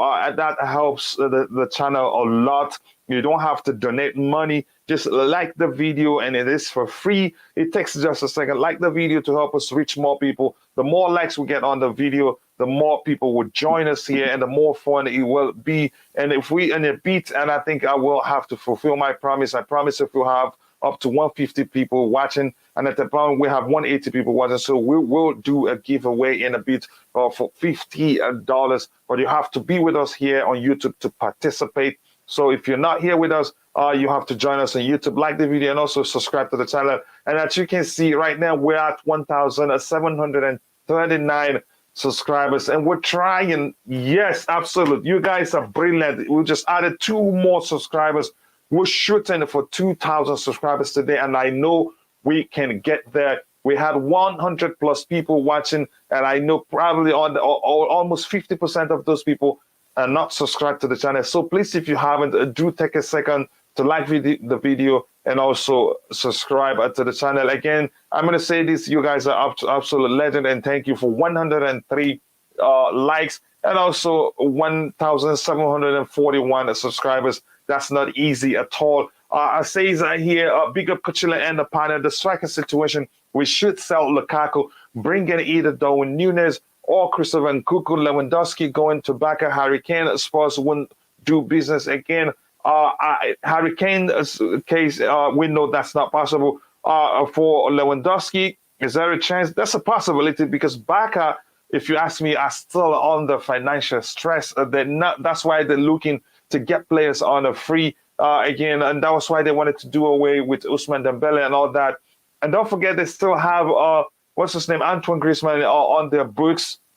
He's on loan at Atletico Madrid again. So again, I think we may well have the chance to sign him. So, but good comment, by the way. And for Lukaku, we're practically stuck with him, because who would do you think would give us as much money we want to, before we let him go? And he's not in, you could say, in his best form at this point. So clubs, not too many clubs will be vying for his signature, if you want to phrase it like that.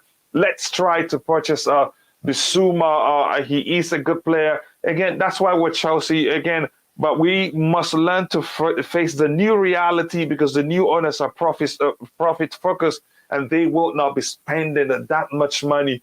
You must recognize that. Big up the chat. Big up everyone here. Big up the chat. Said Deus CFC. Nice to see you, my brother. Again, my brother CFC for him is still around. I will try to show his channel later. Be sure, if you're watching, if you love this channel, you're going to love CFC for him's channel. Go and subscribe, and believe me, you will not regret it. He's not into clickbait. He's straight to the point, and also very factual.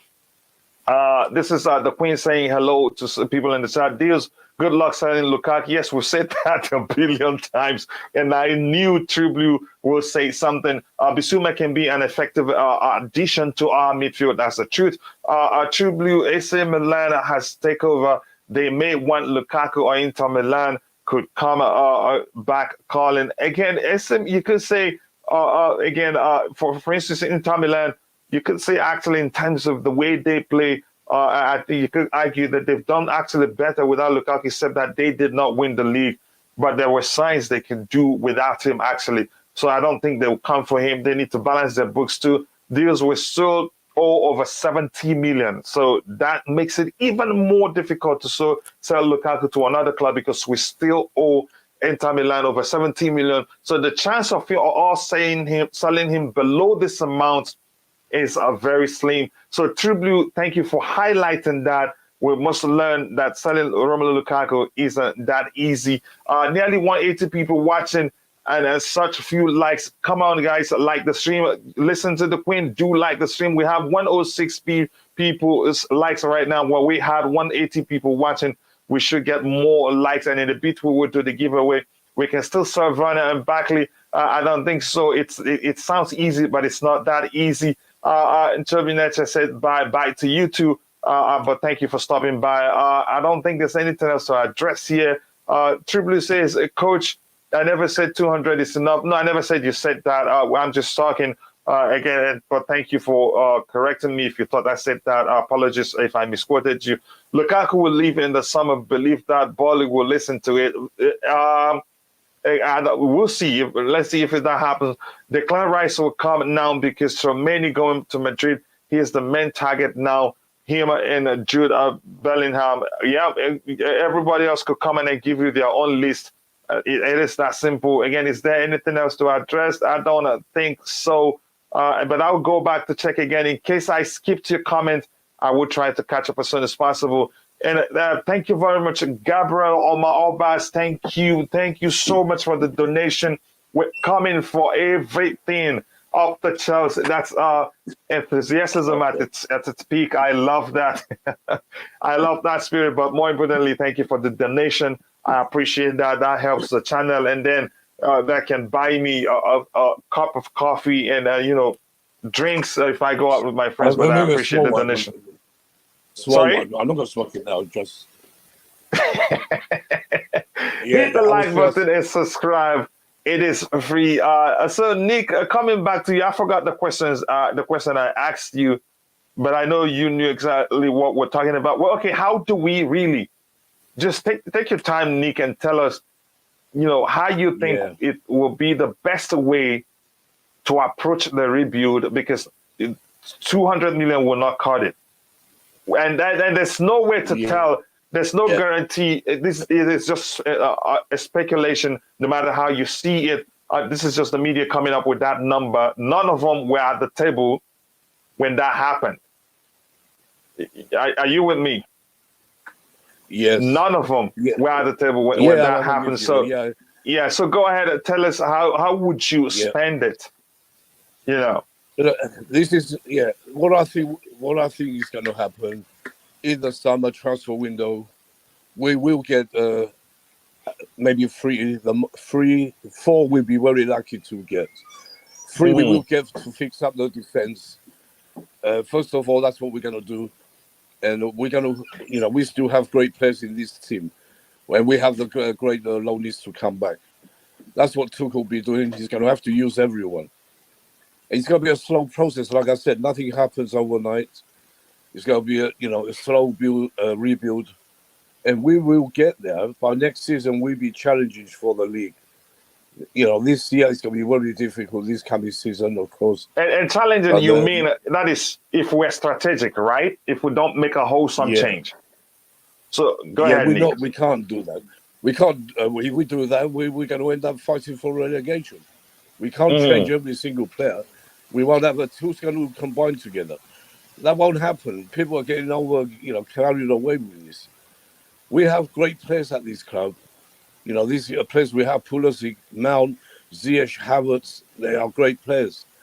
And that Gallagher coming back, Billy Gilmore, Ampadu coming back, Colwill, another one, Broja, another one. We have great players. So, we don't have to worry too much because we still have a team. We'll be up there next year. Doesn't matter if we buy 8 players or 3 players. We're going to be up there. And, you have to consider everything. Boehly has a lot to do. He's promised to rebuild the bridge, and that has to start very soon. Like he promised, he said straight away, the first priority is to rebuild the bridge, to make it 60,000, to make more money for Chelsea and for the fans who can't get tickets, to eventually be able to get every single game you can get a ticket. That'd be something massive. So be patient. Be patient. Chelsea Football Club is the biggest club in the world. For me, I know for certain fans. Liverpool will say the same. City will say the same. Even United will still say they're the biggest, but they're not. We are the biggest club in the world. Don't forget that. And we will succeed. It's going to take 2 years. That's nothing compared to some teams what it took. Took Liverpool 7 years to get where they are. So, just be proud to be a Chelsea fan. And everything you just said now, Nick, I want to say thank you for explaining that again. But we knowing Chelsea fans, we'll probably talk about it a zillion times and it will still not be enough. And I will leave the giveaway until we reach the 2 hour mark, 2 hour 10 minutes mark. So to give, but Nick, again, once again, thank you very much for taking some time to say that. Now let's start from the back line. Let's start from the back line, LSC. How important is it for us to get experience there? Maybe let's look at somebody like Koulibaly. Should we prioritize him? Should we prioritize him given his experience, given that he can also operate from the middle and on the left-hand side of the, if we play a back three, if we play a back four, he can also be one of the two center halves in there. How important is it to get such an experienced player as Koulibaly? Because yes, we have Liver Caldwell and we're looking at other young center backs. How important do you think it is for us to have somebody like him, at the back there? Because Thiago Silva will eventually not play. He's not going to play forever, and I think come next season he will play less and less games. Absolutely, because we're not going to rely. We already saw it at the tail end of this season. Of this past season, all right. So, the involvement of Koulibaly, is welcome, and it's the only situation where I would want a Colwell to be, to be around, to be around the clock, to learn from him and to play, because given the amount of, I'm not going to call it a rebuild when it comes to depending the amount that is being thrown around of 200 million. It's more of it's more of a refurbishment, it's more of trying to renew the squad bit by bit, it is the massive exodus of players that led to the use of the term a rebuild. Yep. So, it wasn't it's not by design in any way. Not by design, yeah. So looking at the back line, this would be the main player, that will have the confidence, that really have the experience, the tenacity, the doggedness, to pull the team, to assume that role that Rudiger used to have in the team, So the personalities may not be the same, okay, but the attributes in terms of rallying up the team and trying to motivate them, it's just, based on they might do it in a different way, but I believe that you still have the presence to be in the team, and the relationship with Mendy will also help in that back line. So I will welcome him, but knowing Chelsea, I don't know if we can pull this through. And ADL, Marina is still around. I don't know if he has a crush on Marina, because I think he has a song about Marina or something like that. So if ADL is ready to do business, that's fine. We can get him. We can get Koulibaly, because if he's going to come to Premier League, I don't know where else he would like to come, if not Chelsea. I don't know. Yeah. So give me again. Can you just state specifically your ideal, let's say back three, if you want to phrase it that way, because most likely that's what it will be, your ideal back three if you're given the opportunity. And if you're in the chat, if you were Thomas Tuchel, come next season, tell us the players that will make up your ideal back three. I want to see that. Go ahead, Nick. LSC, before I go to Nick, give me your ideal back three. So we'll be looking at. I'm going to be realistic, all right. I'm not going to be, trying to be conspicuous about it. Yeah, when it comes to the back three, if we get this guy, if we get Koulibaly, I want Koulibaly to be the position that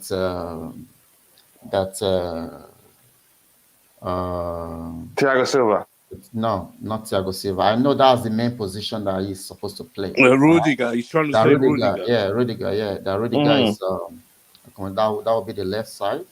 Then I will want him. I will want Thiago Silva to maintain his position, because I assume that Thiago Silva is going to be a starter for next season. All right.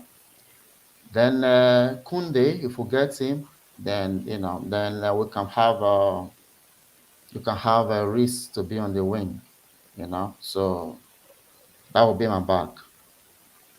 So Kounde on the right hand side. Yeah, Who's in the middle for you?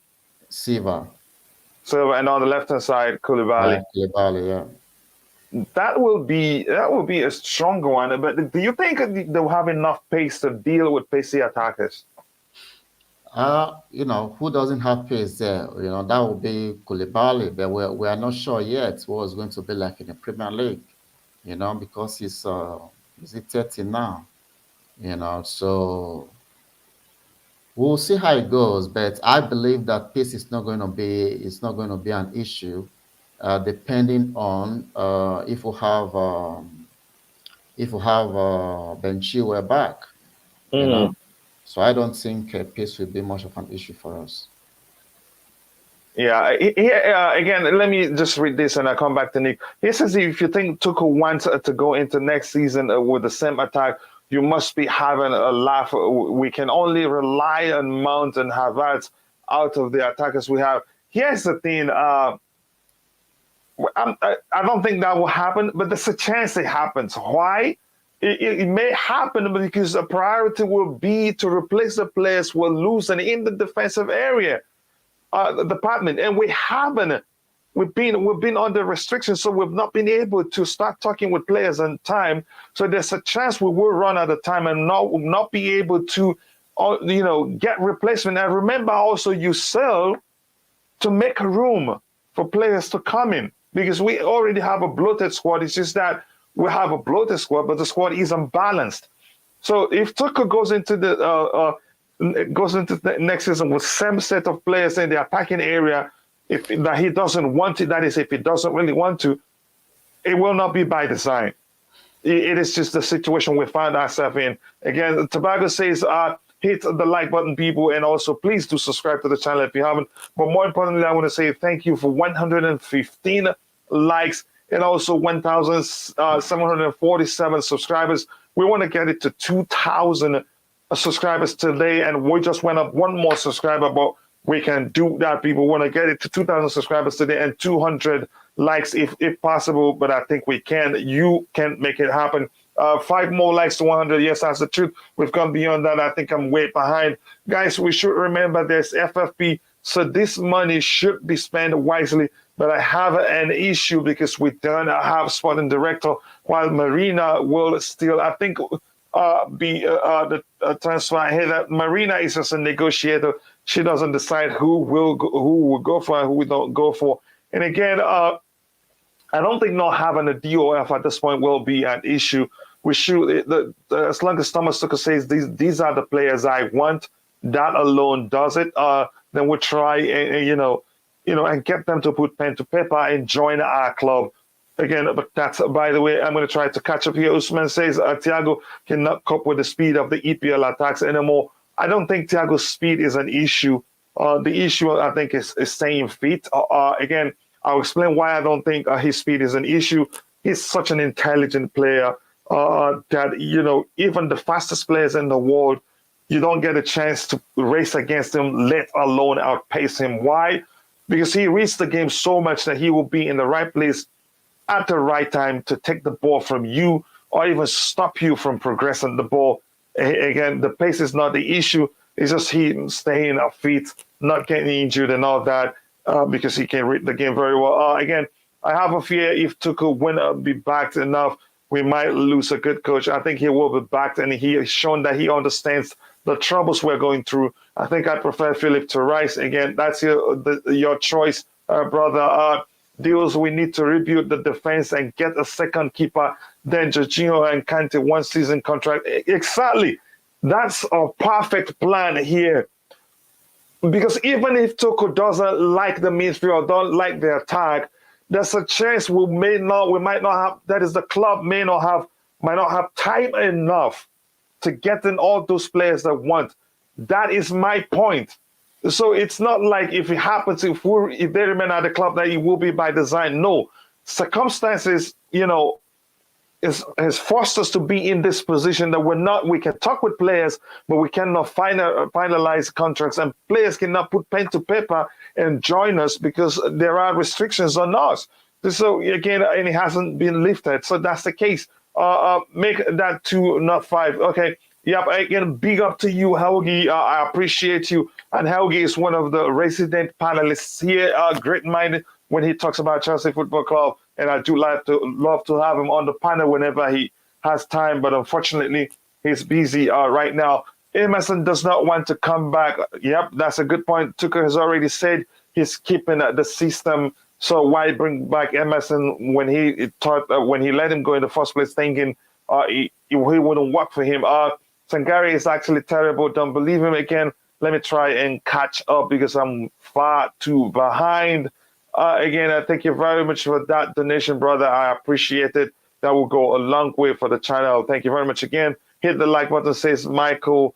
Tuchel prefers a false 9, not a normal 9 striker. I think you and I have said that a zillion times on this panel. But again, most people don't understand Thomas Tuchel and how he likes to operate. It says, if I may say, Fofana from Leicester City for the central defense.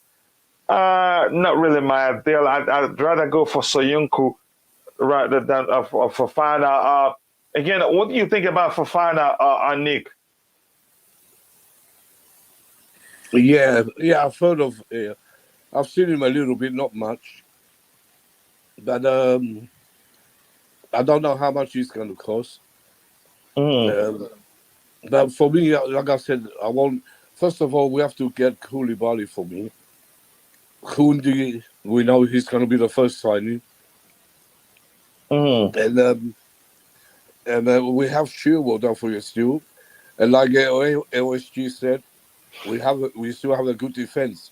We get Koulibaly, we have Reece James on the right wing, Kounde be there next to Silva and I nearly said Rudiger. Can't get him out of my system. We will have Koulibaly, in Rudiger's place. So I don't think Fofana is that important right now to go and get. We have these players. We have Chilwell, don't forget. And we need someone to, not a replacement, a first team left wing back. Looks like we're going to go for Perisic. He plays more in the middle, like you said. He plays more. Yeah, he can. No, what I said is he can play also in the left midfield position, which is good. Yeah, go ahead, brother. Yeah, I think we're going to go for him. Tuchel fancies him, I think. And that be it. We can't go for too many players, like we keep saying. It can't happen like that. We wish it could, but Tuchel knows the situation. But they spoke. Boehly told him what he can do and what he can't do right now. So, they're going to plan. They'll be talking every day now. The best thing they can do for now. Then in the future, in January, maybe we'll add another one. We go for a new attacker. Depends on Lukaku. If Lukaku can't get it going, then we have to lose money on Lukaku, get rid of him, and try and be hopefully it be Lewandowski. We will, we can get. I'm sure we can. We can price him out from Barcelona. If Tuchel really wants Lewandowski, I heard rumors they do want him. They fancy him. So I'll be all for that. Even now, if give me Lewandowski for Lukaku now, I'll take it any day. And, I'd ask you for your ID if you don't talk about Lewandowski, but go ahead, Nick. I can't because he's a great player. Benzema is the best. Lewandowski is the second. Ronaldo is third for me. He's not up there with them two. He plays for United, he scores goals, but I rate Lewandowski higher than Ronaldo. Benzema, I think he's the best right now in the world. And we can't get him, whatever happens. And people think Lewandowski is old. He's 34. He's not old. These days, players go on to play when they're 37, 38 even. He's still got 2-3 years in him. And he can get goals. We need goals. We need the defense to be sorted. The midfield, maybe hopefully Tchouaméni. Hopefully, but it looks like he's going to Real Madrid. But let's hope he doesn't. If we can pull that off and price him from Real Madrid, that'd be great. But and the attack has to stay the same till we get rid of Lukaku. Simple. You can't, and Lukaku will have his chance to prove, he wants to be at Chelsea. It's up to him and Tuchel what he does. But I'm sure he will have a chance at least to January to prove himself. If not, sell him. Count the losses. Yeah. Again, great inputs right there. And again, I get your argument on Fofana. Like I said, I'd rather go for Soyuncu. And there's a rumor we're looking at him too. Quickly, and then Josuela, thank you very much for the update. She says continue from what she's had in the chat before. Again, says this is what Nizar Kinsala says. If it is true, I don't know what to say. In the sense that it will not be enough. Continued, it is understood that Thomas Tuchel could be handed up to 200 million in his transfer budget, but that figure is targeted after player sales. That complicates the whole thing actually. So it's not going to be actually be 200 million at hand. Nick, I understand. I know you say it's all media, but we're just talking here. We're just looking at it. I said that anyway. I said it won't be 200. It's going to be more than that. Because we're going to get... Listen where he's saying here. Pay attention, Nick. He says it is understood that Thomas Tuchel could have been handed 200 million in his transfer budget, but that figure is targeted after player sales. So it's not like, okay, take 200 and then you get more money after we sell players. No. So after selling players, that's when it completes to 200. And let's see, can you come in? And just let me tell you, hold on, coach. So, like I said before, we're going to get what we get from the players we sell, plus the 200 billion. Yes? No, that's not it. That's not what Isaac is saying right. here. So it's 200 million. Kinsella, I don't trust him anyway. No, but let's just talk about it. But that may well be the case. That may well be the case. And remember, we have to make space, especially in the attacking areas, before we sign players. So I want you to come in, LSD. I'll come back to Nick. I know Nick will always don't believe anybody in the media, but I understand his stance on that. What do you think, LSC? If it is true, then this just confirms our fear of having an American owner, because it's not starting on the right foot at all. It's not starting on the right foot.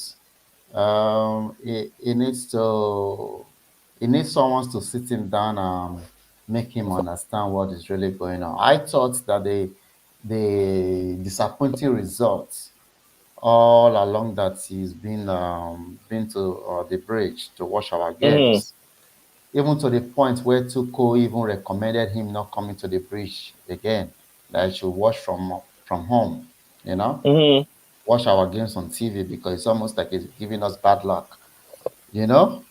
I even thought that would wake him up to say, you know what, this team need a major surgery. All right. At this point in time now, coming up with this figure is even contemplating, of where the funds is going to come from. This is not good news. This is not good news, man. This is not. And that, let's be specific. That is if that's the case.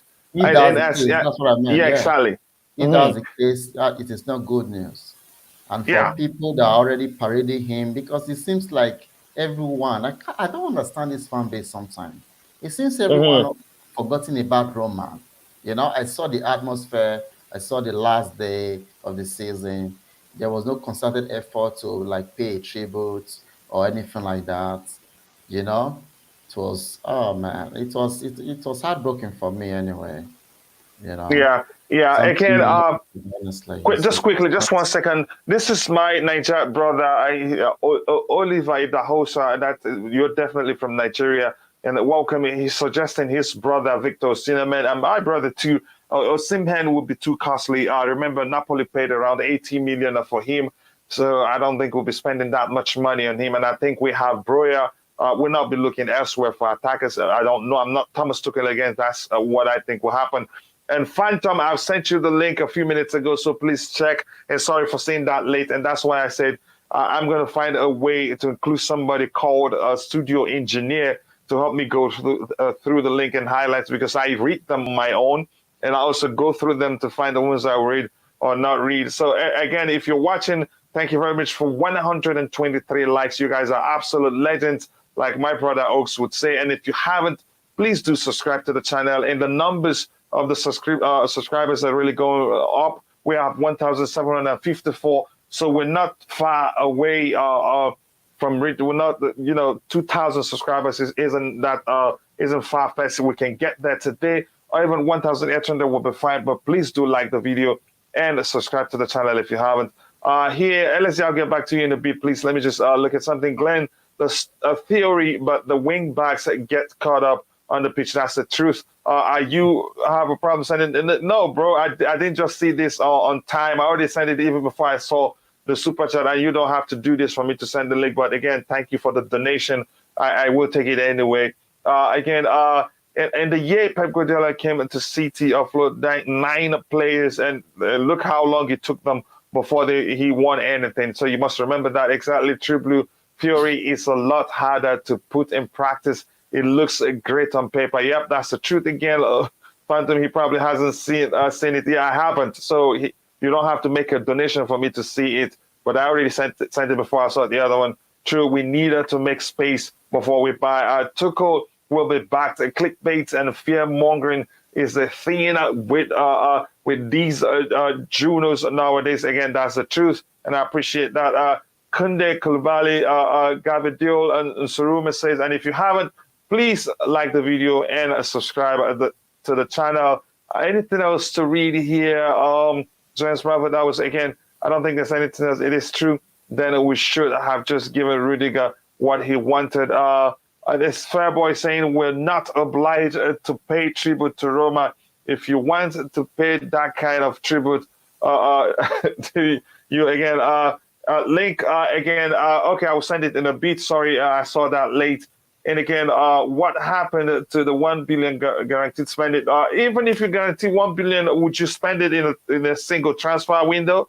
No, you asked a good question, but that's regarding that's 1 billion is for the running of the club. It's not just for players.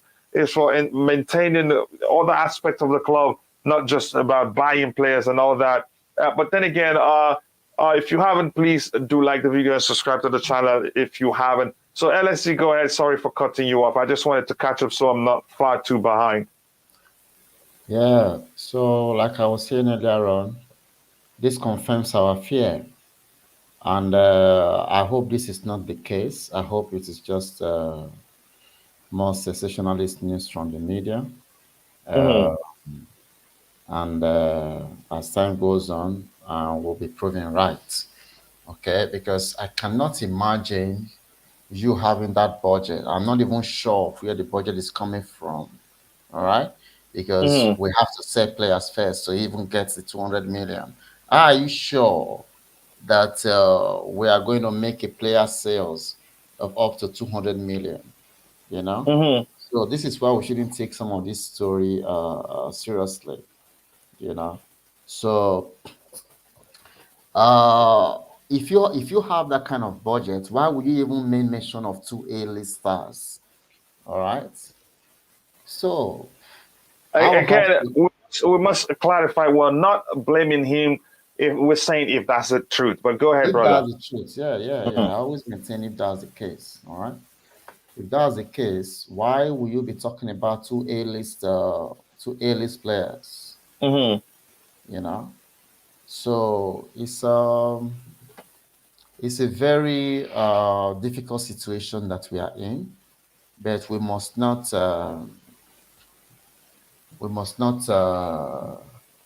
allow our emotions, to start spreading all sort of news and panicking for no reason. I believe that Thomas Tuchel know what he wants. All right, just give him what he needs. It is what it is.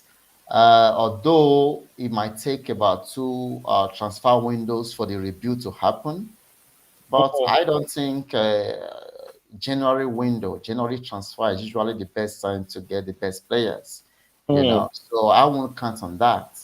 All right. So if we are going to do any business, we should do it in the summer. In the summer, it is customary that a lot of players leave and other players come. So there's always the entry and exits in the summer, all right, as the major window. The summer window, like it's like the mini version of the main transfer window. So not much activity occurred then. So let's do all our business now and let's look for a way forward. Do we want to keep Gallagher? Do we want to keep Colwell? Do we want to keep Broja? All right. If we are keeping these three players, that's three players already in the team. All right. That were not in the team last season. That's three players already. Okay. Do we trust them enough to say, you know what, we don't want to go for any other player? That's my point. And again, the signings we are making, all right, are they signings that are projected to go on for the next 5 years or 6 years or, even a decade? So things like this, all right? If with the situation that we are in, I don't necessarily think that a very young player will be the solution for us. We need experienced heads that can steady the ship. But bringing in an experienced players or filling the team with experienced player does not constitute a rebuild, you know. So I think they need to have a proper meeting and decide on what to do. But Marina, first of all, has to clean up all our mess.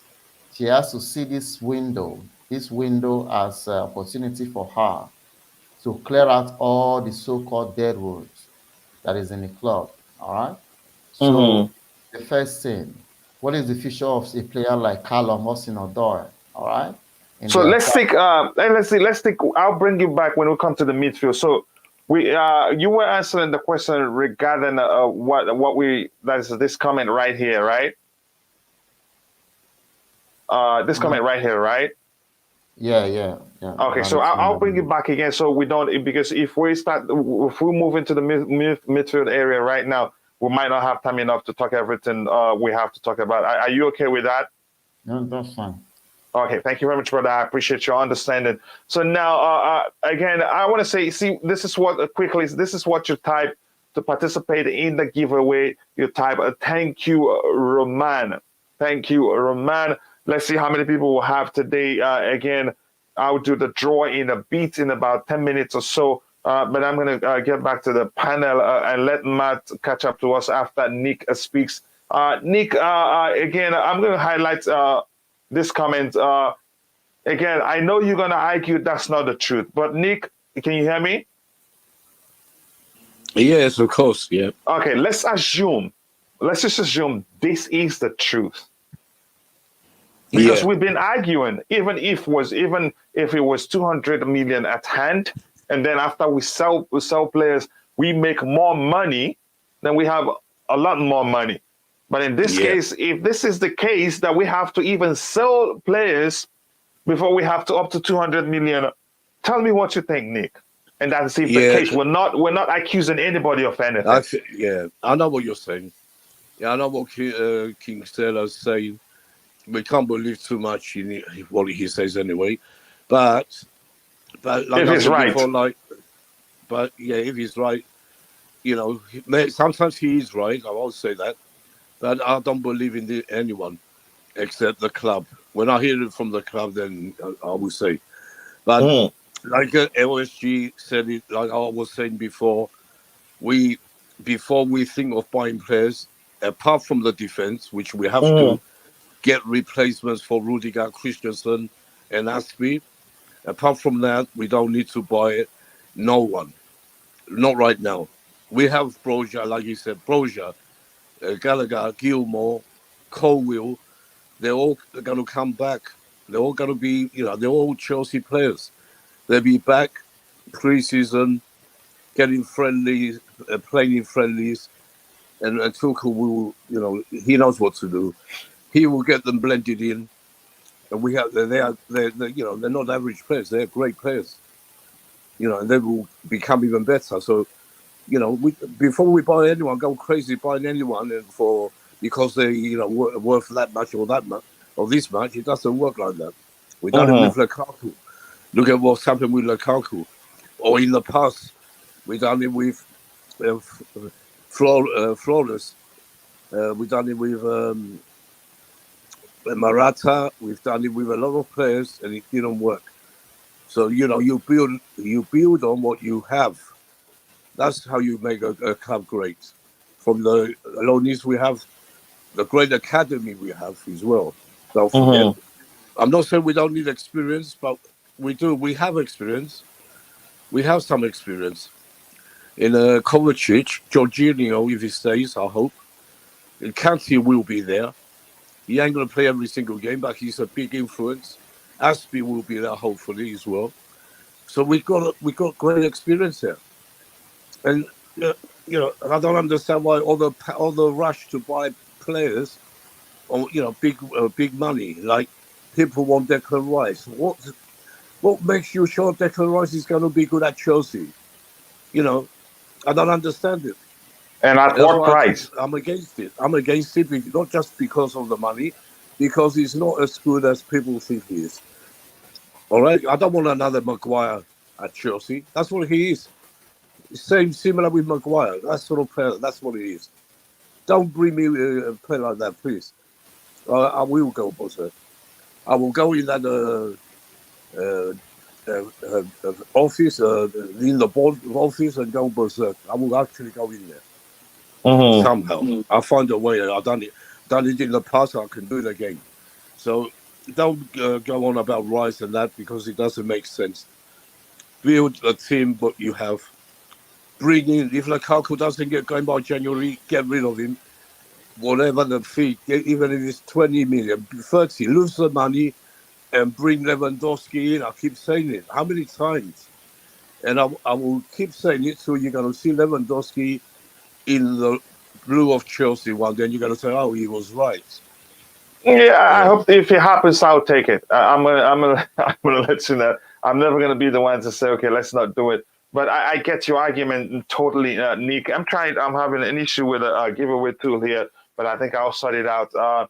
Again, only speaks facts. Pacman says, let's come to you, Matt. And again, if you haven't, go check out.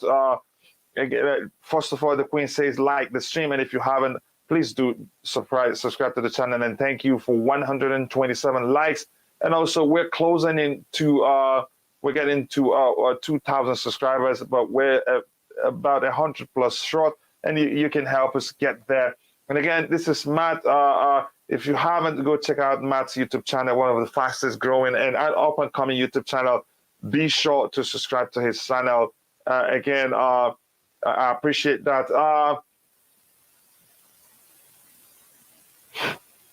Well, that's an issue. Again, I'm coming. Again, it says, Matt, let me ask you this question. The supposed war chest, as people call it, is 200 million. And we're learning, given this comment right here and the tweet from who again? Nizar Kinsella saying it is understood that Tuchel could be handed up to 200 million in the transfer in his transfer budget. But that figure is targeted after player sales. Matt, in the first place, will 200 be enough for a rebuild? We're just, saying things from that is given the fact that Thomas Tuchel says it's a rebuild.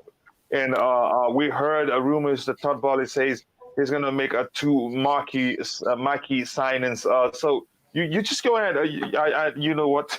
It's up to you. What do you think about the whole thing? I mean, firstly, obviously, big up everyone, big up the panel as well, big up chat.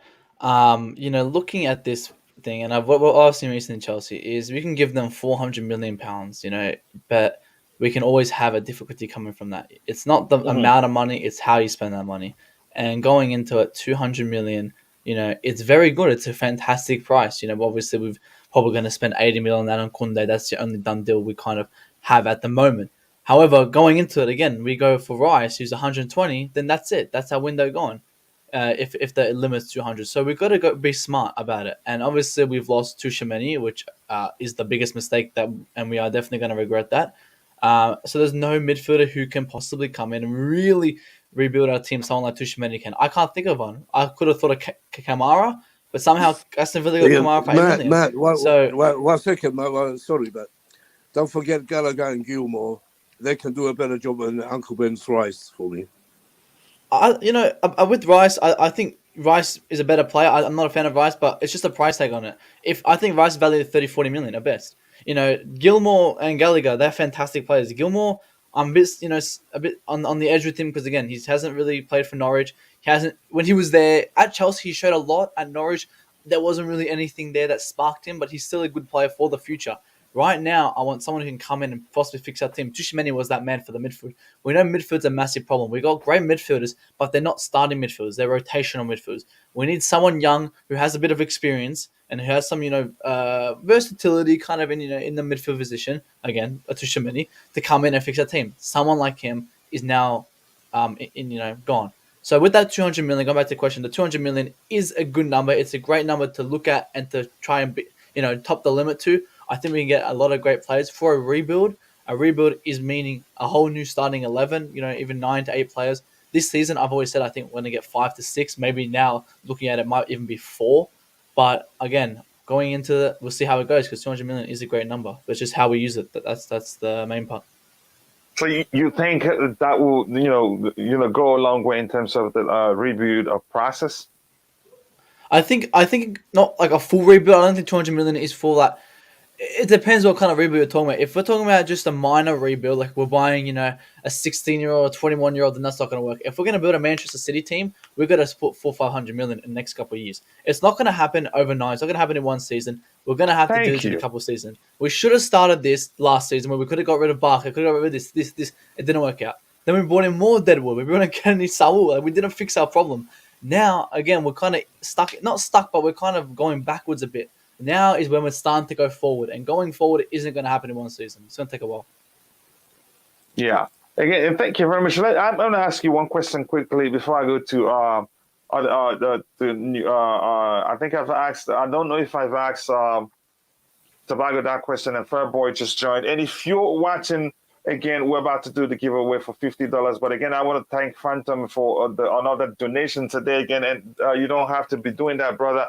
I've sent you also the link via Twitter. Please check again. I sent an email to you, and I'm going to show it to you later to see that I really just sent it. We have 7 entries. It is 8 entries right now. If you want to participate, this is what you type. Thank you, Roman. And we want to do it as quickly as possible so it doesn't reduce. Wherever you're watching from, to participate in the giveaway, you have to be in the chat here with us on YouTube. And again, please, if you have if you have PayPal, it's better for us. By the end of the day today, you'd even get your prize money if you emerge the winner. So please, I urge you to join us here on YouTube if you want to participate. But that's by the way, Matt, thank you very much for that great input. And like I said before, if you haven't, please take a minute to go check out, or maybe after the show, check out Boehly YouTube channel and be sure to follow him. And if you do tell him I sent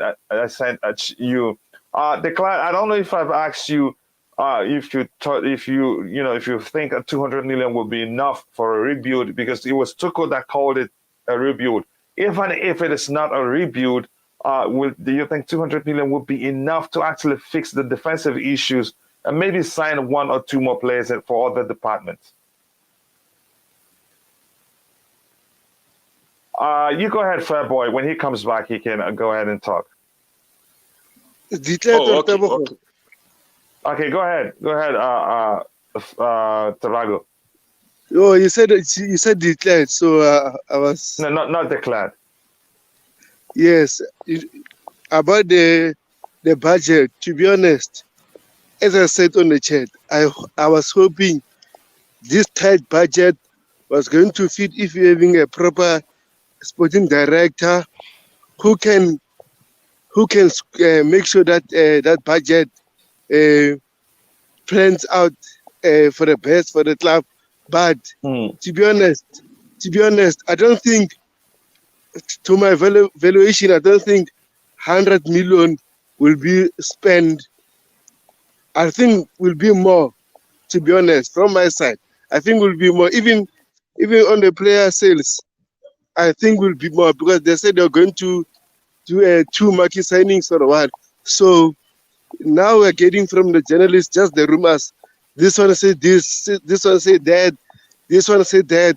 But at the end of the day, what Todd Boehly and his consortium need to do is make sure Tuchel is happy. If Tuchel is happy, Tuchel will bring out the best out of Chelsea at the end of the day. So hopefully after the transaction, we get a sporting director so that he knows better in transfer market than the ones we are having now. Because like now we don't have a sporting director. Marina negotiates for us, but our scouts, to be honest, we need to change them because they are sleeping. I think that's another topic for another day. But I get your argument. I think 200 million will not be enough. But again, that's a solution. There is indeed a solution, which means that we have to mix it up with the players we have out on loan. And again, here's why it's important that we talk about this. Actually, a lot of players, a lot of people in the community were all going about calling on sell a player A, sell Pulisic, sell Ziyech, sell N'Golo Kante, sell Jorginho. That's practically the whole team.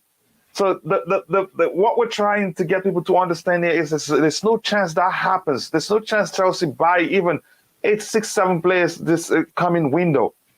We may buy a few players and then bring back some on loan that are good enough, but there's no chance we're buying that many players, no matter how we season, no matter how bad they are. Because if we do that, counted next season, we'll go the whole of next season without winning a trophy. So you have to be strategic about the whole thing. And I think Matt have said it, Nick have said it, LSG have said it. It is not something that we're done, even if it's a rebuild. It's not something that can be done in a single window. We start in the summer, and most definitely, for obvious reasons, I've said this like a zillion times, the priority of the club will be to fix the defensive issue, fortify, bring a replacement for the players that are leaving from the defensive department. Then come January, we can make subsequent signings to fix the stuff. I don't think the club will even go for a striker this summer, because we have Broya who can come back and do a good enough job. True Blue, Matt says, Matt, you are ranting again after winning UEFA Champions League. Everybody said we need a striker. That we got Saul came into Gallagher departure. Saul is an attacking mid like Connor. Again, I didn't even mention Saul's name. I don't know what Tribute on about. Everyone said we needed a striker. I didn't even make fun of our striker, and I agree with you, Coach. So I don't think we should go for a striker anyway, because there's no one on the market who come and fix it. Yeah, we shouldn't. Yeah, they will not solve the problem we have right now. So quickly, I'm going to do the draw. Then we come back to the conversation. Let me see how many people we have here. 15 people. So I'm just going to go ahead with it and see who wins the draw.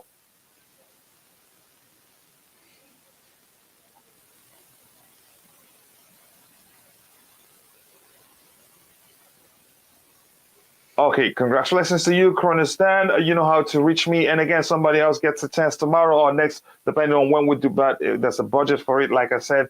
And until the budget is exhausted, we keep doing it. Chronistan, congratulations to you. You're the winner of $50 today. Reach out to me via Twitter, DM, and, confirm that it is you. Then we'll talk about how you get in. Hopefully you have PayPal. That makes the whole thing easier for me. Now coming to you, Fairboy, 200 million is what we heard. It's what people call the war chest, and we're learning that the war chest actually it is understood that Thomas Tuchel could be handed up to 200 million in his transfer budget, but that figure is targeted after player sales.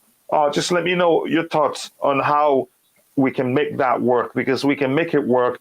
But unfortunately, people are looking for a total overhaul of the team. And we've always argued on this show that that's not possible. But how do you think we can make it work? Before I go to my brother, Phantom.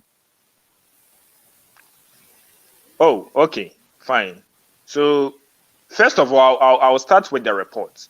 The report says that Chelsea is going to spend 200 million on condition that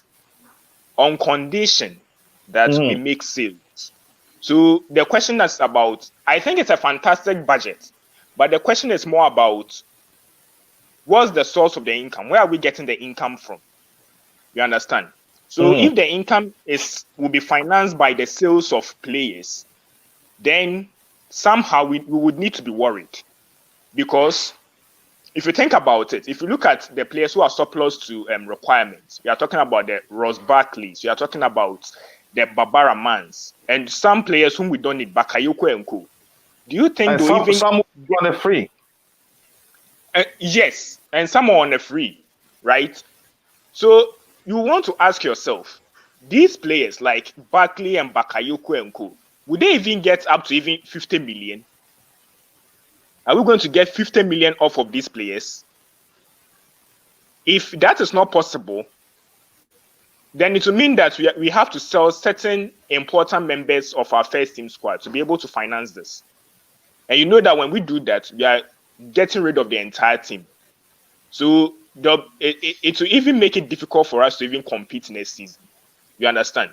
So for me, if that is the case, then I'm sure we are not going to actually spend over 200 million, because I'm not sure if we are going to finance the 200 million with player sales, we are going to even get there. Because if we want to get to that 200 million with player sales, then we have to sell some important players whom we can sell for big sums of money. Pulisic, a lot of clubs would like Pulisic, right? We can even get some 50 or 60 million out of him.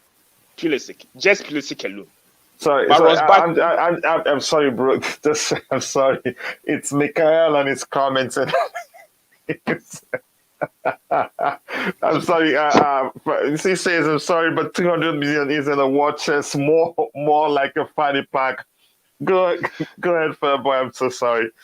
Oh my gosh. It's a war chest. Whatever he says, it's a war chest. We agree it's a war chest. Go ahead. So as I'm saying, if 200 million is what we are going to spend on condition we sell players, and I'm not sure we are going to spend that huge sum of money. It's impossible, because if we are to do so, we will need to get rid of certain important players in our first team to get enough money. I think yes, to raise up that money, which I think it's not possible, because if you are telling us that we are selling Ross Barkley and Bakayoko and Co, I'm not sure they'll get it. Would they even cost 25 million? These players, they wouldn't cost. So unless we must understand, some of them, it's not like they're in brilliant form. It's not like also they're they're all in the highest. They earn a lot, so most clubs wouldn't even come for them, and most of them would rather stay at Chelsea, run down their contract, and leave on the free than join clubs where they would take a pay cut. So that makes the whole situation even more complicated. But go ahead, brother. Yeah, I truly agree with you, and that's the problem. So I feel like in this transfer window, it will be hard. I think the 200, if the reports, I hope the reports like this are not true, because if we are supposed to fund our transfers with player sales, there is no way we can buy or spend money like that, unless it is false, right? But as I say, if that is the like, we would have to rig almost the entire team, right, to fund our transfers. Then it means that next season we cannot talk about competing with the likes of Man City or trying to win the title. Because I've been hearing a lot of this sort of reasonable expectations about our club. As a lot of us on the panel has said, right, it will take time to rebuild the team. So we cannot expect that we are going to win things all of a sudden and compete with these big boys. We have to sort out our team first before. But as to whether 200 is enough, maybe it's enough, maybe it's not. And whether the source or what we are using to fund the 200 is helpful, it's also another issue. So for me, I think that if that is the case, I'm not sure we'll be able to buy, be able to spend this 200 million. That's my opinion.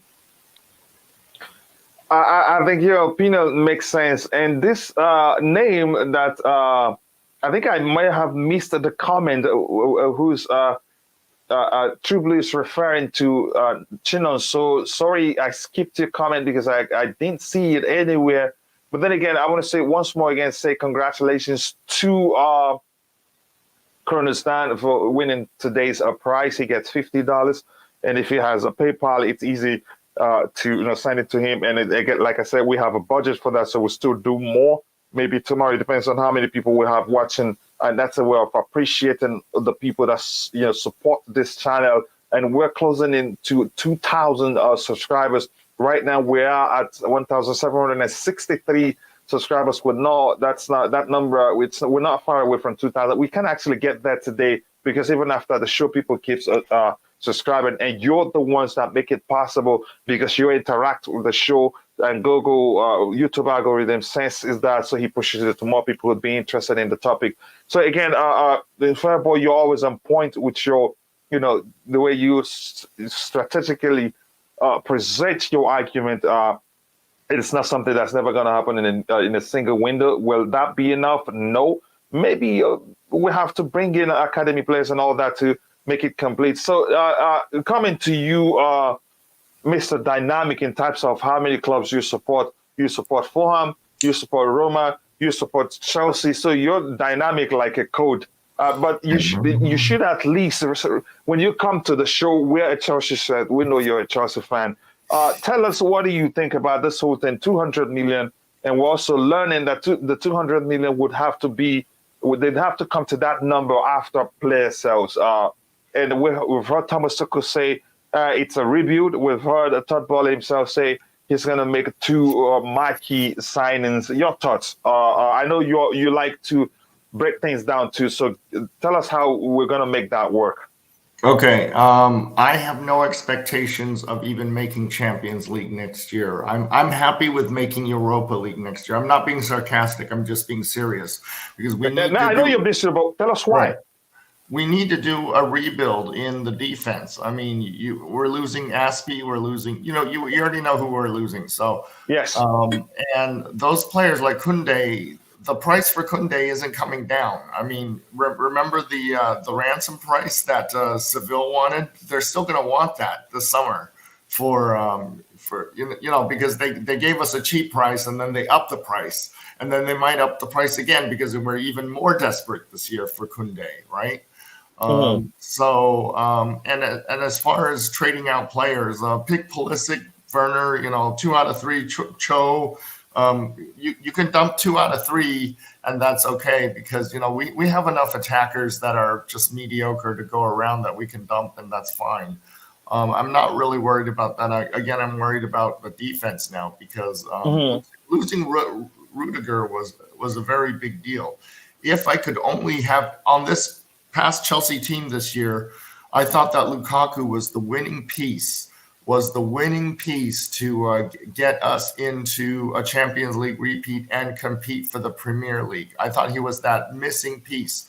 But now coming into this year, it's going to be more like that Mauricio Sarri kind of year where it's, like it's a rebuild or that first Frank Lampard year where it's kind of like a rebuild. And it doesn't feel like a championship year next year. And that's okay because now my expectations are lowered. This year my expectations were so high that I thought that we were in the Man City, level. And apparently Liverpool was in the Man City level. It's just that they had a year of injuries the previous year. So we thought, I'm sorry, did Nick Blue wanted to say something? No. He just came in, but his mic is not on mute. Go ahead. Oh, I see. Okay. So, and is it easier for you to give out links through Twitter? Because I'll take them through Twitter because your Twitter email is the best. Okay, Twitter is the best. Your email and my email doesn't seem to get along. So that's fine. I'm Phantom of Many on Twitter. The only thing I use it for is to receive links to get on other people's shows. Okay. So now let me ask you this. Yes. I think you made a very good point here. And again, it's important that I think content creators, we have a lot of followers. It's important that we use our platforms to educate the fans, to lower their expectations, because even though the changes will be, I'm seeing it, because if Thomas Tuchel and the club wants to do well next season, the changes must not be drastic. The changes must be restricted to the main. That is, many changes. The changes must be restricted mainly to the defensive side, defensive department. Maybe 1-2 players to fortify the midfield and the attack, but we do not need to be drastic about the whole process. If we do that, we may well not win anything next season. And I think you're very, very correct in that area. Let me ask you this question. Go ahead. You wanted to say something? Oh, yeah. We call that the PSG syndrome, when you change out everybody in your team in 1 year. It's the PSG syndrome, where you get a bunch of high-priced players that don't know each other and don't know how to play together because they don't belong together as a team. They're just a list of high-priced players that was thrown together. That's PSG, and we don't want to be PSG. So I think we can dump maybe 2 out of 3. You can dump a Cho, a Werner, a Ziyech, a Pulisic, maybe. I don't know, whichever one you like the least. You can dump like 2 out of maybe 3 or 2 out of 5 of those names. I mean, I wouldn't call it dump because there are no shortage of buyers. There wouldn't be shortage of buyers for Ziyech, and it would be a mistake to sell him. And it's easy. It would be easier for him to leave now, given that Ten Hag is the Manchester United new manager, and he had his best form under him. But go ahead if you haven't rounded up. I wanted to ask Matt something. Oh, I'm sorry. Yeah, no, go ahead. Let someone else speak. Okay, thank you, brother. I appreciate that. And again, you don't have to, send the super chat, but you wanted to get my attention. You just said I didn't see your message on time, and I don't have a studio manager yet to highlight the comments for me. Matt, let me know your ideal back three. What would be your ideal back three, given we have a problem there?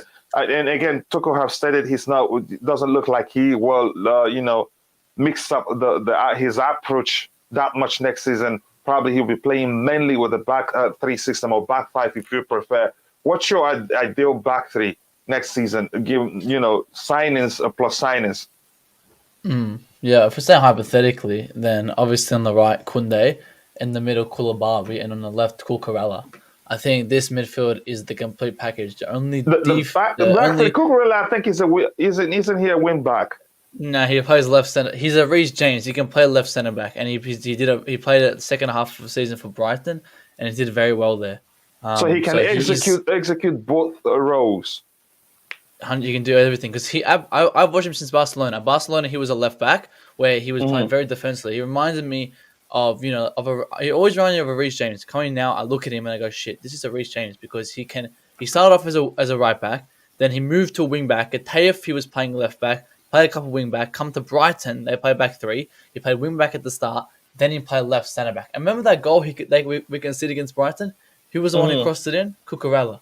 So Cucurella is such a versatile player. He can play, and again, I think he can play left centre back. If Chilwell's injured, he plays left wing back. If Reece James is out for half a game, he can go fill in right wing back. So he can play everywhere. And I think this is the best sign we should be getting at the back. Kounde first, Cucurella second, because again, he's so versatile, and that's what we need. We need someone who can come in, plays left centre back. All right, we need someone left wing back. Pop him there too, because he can play those two positions. He is a mirror of Reece James, and we all love Reece James. So we can definitely get a Cucurella. He's prem proven and all that. And obviously Koulibaly for the middle. It's experience. Obviously he's played Napoli. I'm just a bit hesitant on how he'll turn up in the Premier League. I think he should be fine, but looking at that, everyone wanted to buy him since 2016, but no one kind of finished the deal. That's what I'm a bit afraid of. And obviously Kounde is coming in. The only negative towards his back three is the height. The tallest will be Koulibaly, who's 6'1". The rest, Cucurella's the size of Aspie, and Jules Kounde's 5'10". So they're quite small players at the back, and that may be a negative because might get a lot through balls. It doesn't say that they're not physical. Kounde was the most aerial player in the Liga. Cucurella isn't the most physical player, and that's the other negative coming to that. Besides that, I think it's a great, very versatile midfield defense. So again, can you name your back three again? You say Kounde, it's Koulibaly, Cucurella. Okay, so you're leaving Thiago Silva out. For me, Thiago Silva is going to be a rotational player next season. I think Koulibaly starts. If any spots need to be filled in, Thiago Silva comes in as our first secondary option. But he's too old to be playing as a first starter. If he's fit enough, I would 100% start him. But I don't see him as a starting player. I do see him as a more rotational player. A great point right there. I think I appreciate that. And again, but I'm not sure who my ideal back three would be because I haven't really researched that to see. I think I'd rather, you know, but then again, if we sign Cucurella, he will provide a good competition for Benchua, and also he can Yep. also play in the left center back position. So that makes it will be a good signing for us. And then Thiago Silva can always swap, places with Koulibaly. But the question remains, Nick. Let me start with you on this one. Do you think, Matt? Can you tell me quickly, you so before I go to Nick Blue and LSC? Do you think Koulibaly, on the ball, is anything close to Thiago Silva, or will be able to lead the back line that calmly as Thiago Silva does? Because Thiago Silva is so different in that sense that you will never see our defense panic whenever he's there. So I want to get your thoughts.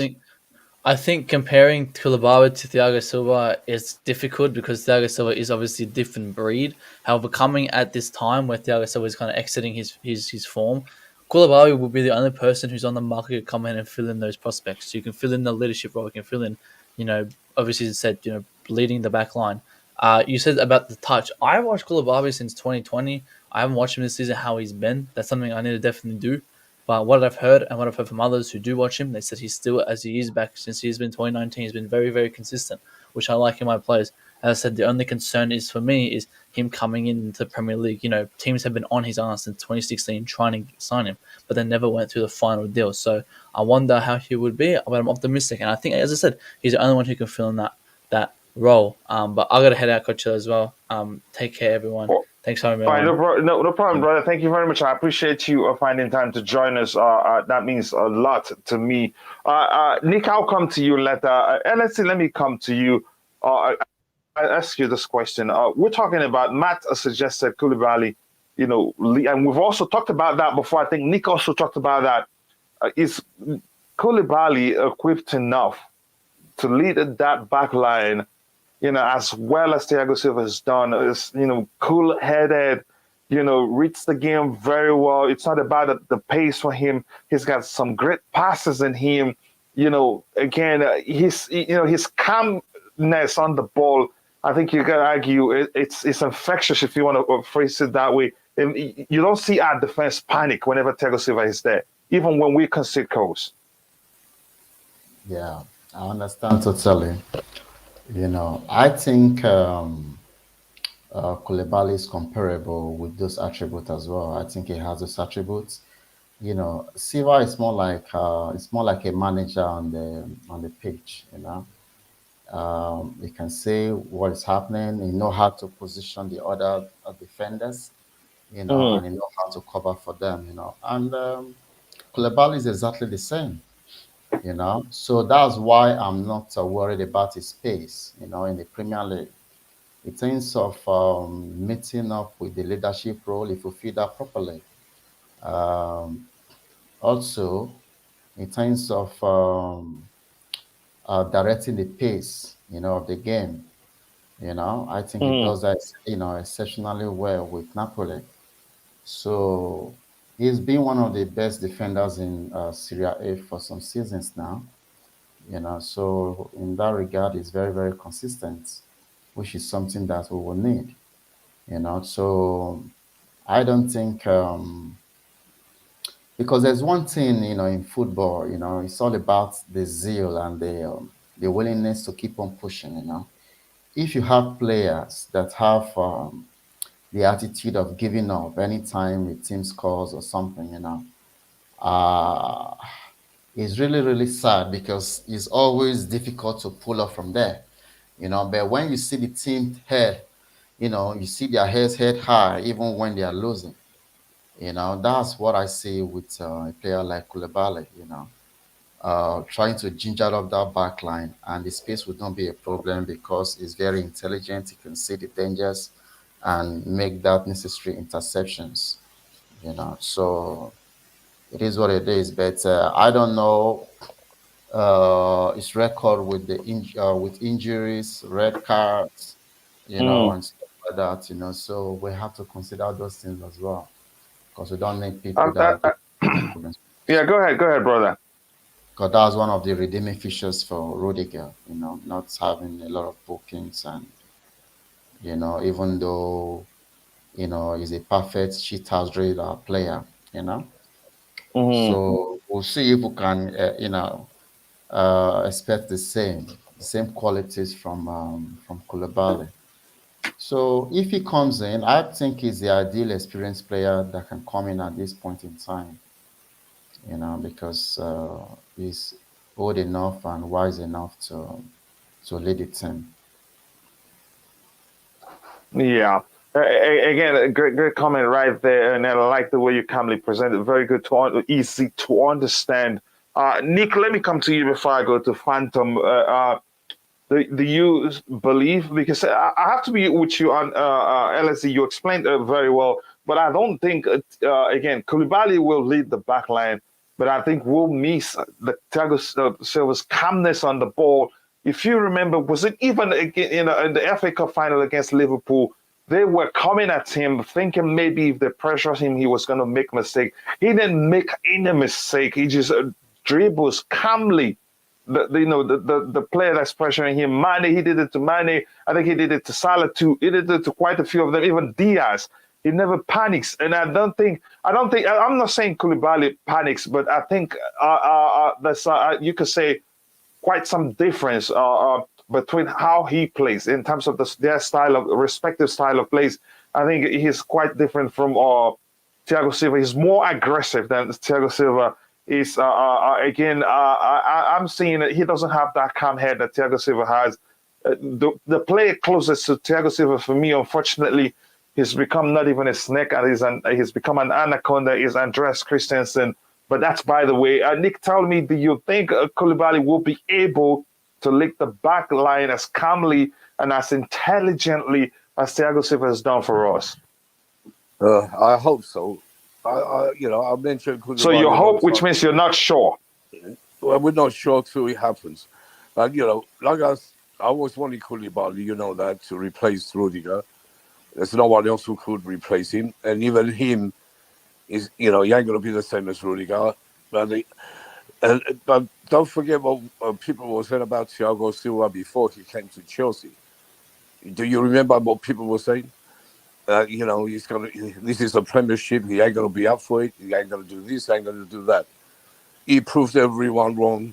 Become the best centre back, in the league, if not in Europe. He is in Europe the best. He's better than Van Dijk any day. And that's what. Okay, can I say something? One second, Nick. Finish. No, I know it will help you answer. It will help you answer the question perfectly. I haven't finished. You keep interrupting me. All right, go ahead, Nick. Go ahead. Yeah, after you can come in. Look, and I was just talking about Silva before he came in.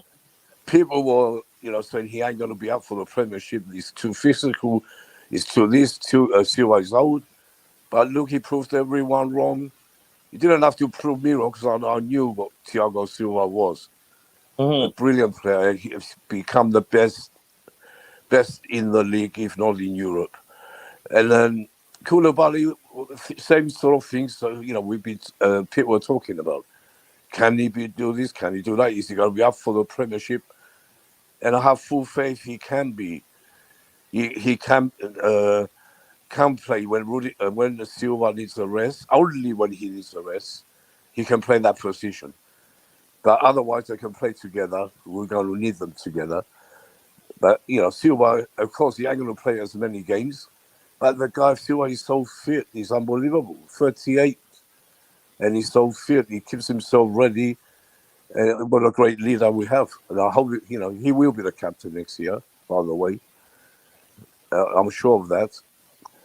And, if Aspi does eventually go or sits back, Silva would take over. Yeah, but I know Koulibaly is a great player. Like OSG said, he can pass. He can read the game. That's what like Silva does. But you can't get the same. You can't get the same as Silva. Doesn't matter who comes in. You can't replace Thiago Silva, who reads the game like anyone. No one can read the game like him. Like you mentioned against Liverpool, or against any other top team. He reads. He knows when the ball's coming, where to be, where to send the Rhys James to go, where to send Alonso. You see it all the time. He's talking. He's showing showing people where to go. That's what a great player he is. And I'm sure Koulibaly can really do well. Can't be exactly the same, but he can do very well. Yeah, go on, ask me what you were going to say. Yeah, I think here's what I wanted to say. The question, I just wanted it to come, to align your response to the question, which is now, and I think at last you did talk about it a bit. Do you think Koulibaly is equipped? I'm not saying he's not a bad player, but I'm not saying that by any means necessary. He's a good player, but he's more, you could argue, in the mold of Rudiger than he is. Yes. Exactly. To Thiago Silva, which I've alluded to. Thiago Silva, I think the perfect understudy for Thiago Silva or replacement for him would have been Andreas Christensen, given that they're both are very calm on the ball, as cool as ice, if you want to phrase it like that. But Koulibaly is more like in the mode of Rudiger, and I'd rather play him on the left-hand side if we're going to continue playing three at the back. Yeah, of course. So my question was, just let me know in a minute or two, do you think he'd be able to lead the back line just as Thiago Silva has done for us? I don't think he can, because they're two different types of players. That doesn't mean he's not good enough. Yeah, I said it already. No one can be like Thiago Silva. We get into Koulibaly to replace Rudiger. He'll be playing on the left, Silva in the middle, and Chalobah probably, Chalobah, Kounde. We have players on the right, and Rhys James on the right wing. We have players for that. We sort out the left wing back place. We have Chilwell. It's going to take him time, and we have Perisic who can play that position. But I think we do need another left wing back to have, not as cover as a good left wing back. If we can get another one, that'd be great. That's what I want to see. If we sort out that defense, then that's how we build. We're going to be solid like we was when Tuchel first came in. He got the team solid. And no one could break us. And no one could score against us. So that's what we need to do first before we think about the attack. We have Havertz, we have all these players, and they're not going to get worse. They will get better as the time goes on. So, I want to quickly say something. Sorry, isn't Tobago a moderator, or is something wrong here? I met Tobago a moderator before. So has something changed? I don't know. Does he have multiple accounts? Please let me know, because Tobago should be a moderator, and I believe I made him a moderator already. So I'm not sure why I'm seeing Tobago. Sorry? I'm seeing Tobago FC, and it looks like it's a different account, but I'll sort that out. I think Tobago had two different accounts. So, so I'll find out to be sure that's the one, and then I'll make him a mod too. But thank you for saying that. Again, quickly, Phantom, so that we can talk about, I like us to talk about something about the CDM. Phantom, do you believe Koulibaly can lead the back line in terms of seeing things from the perspective of style of play, not that he's a bad player? No, I don't. It's going to be a downgrade from the Rudiger days. Rudiger was perfect. Rudiger was my protect one. Do you understand when I say protect one? Like when American or whatever other leagues expand, you have certain players you can protect from the expansion teams coming in to take your players. If I could only protect one player from this past season, meaning no one else can steal them from us, I would have protected Rudiger over everybody else on the team. That includes Mendy or Havertz or anybody else. But that's the number one player we lost. And that left side is not going to be protected, by someone like Koulibaly or these, second rate. There's no one going to be that kind of world-class person that Rudiger was, the kind of person that could take out KDB in a Champions League game. I mean, there's nobody like Rudiger. And that's why we want Fanton, you're right. I said it all. Why you think I was helping praying that he changes his mind? But thanks to Marina, we've lost him. I do blame Marina, and I do love her so much, but she made a big, big mistake. And I hope Koulibaly, no one can be like Rudiger, we know that, but Koulibaly is the next best thing to Rudiger. I think Rudiger was not only a defensive threat, he was also a scoring threat from the 18-yard line. Yes. He when he went on those runs, he got the crowd going mad. Unbelievable.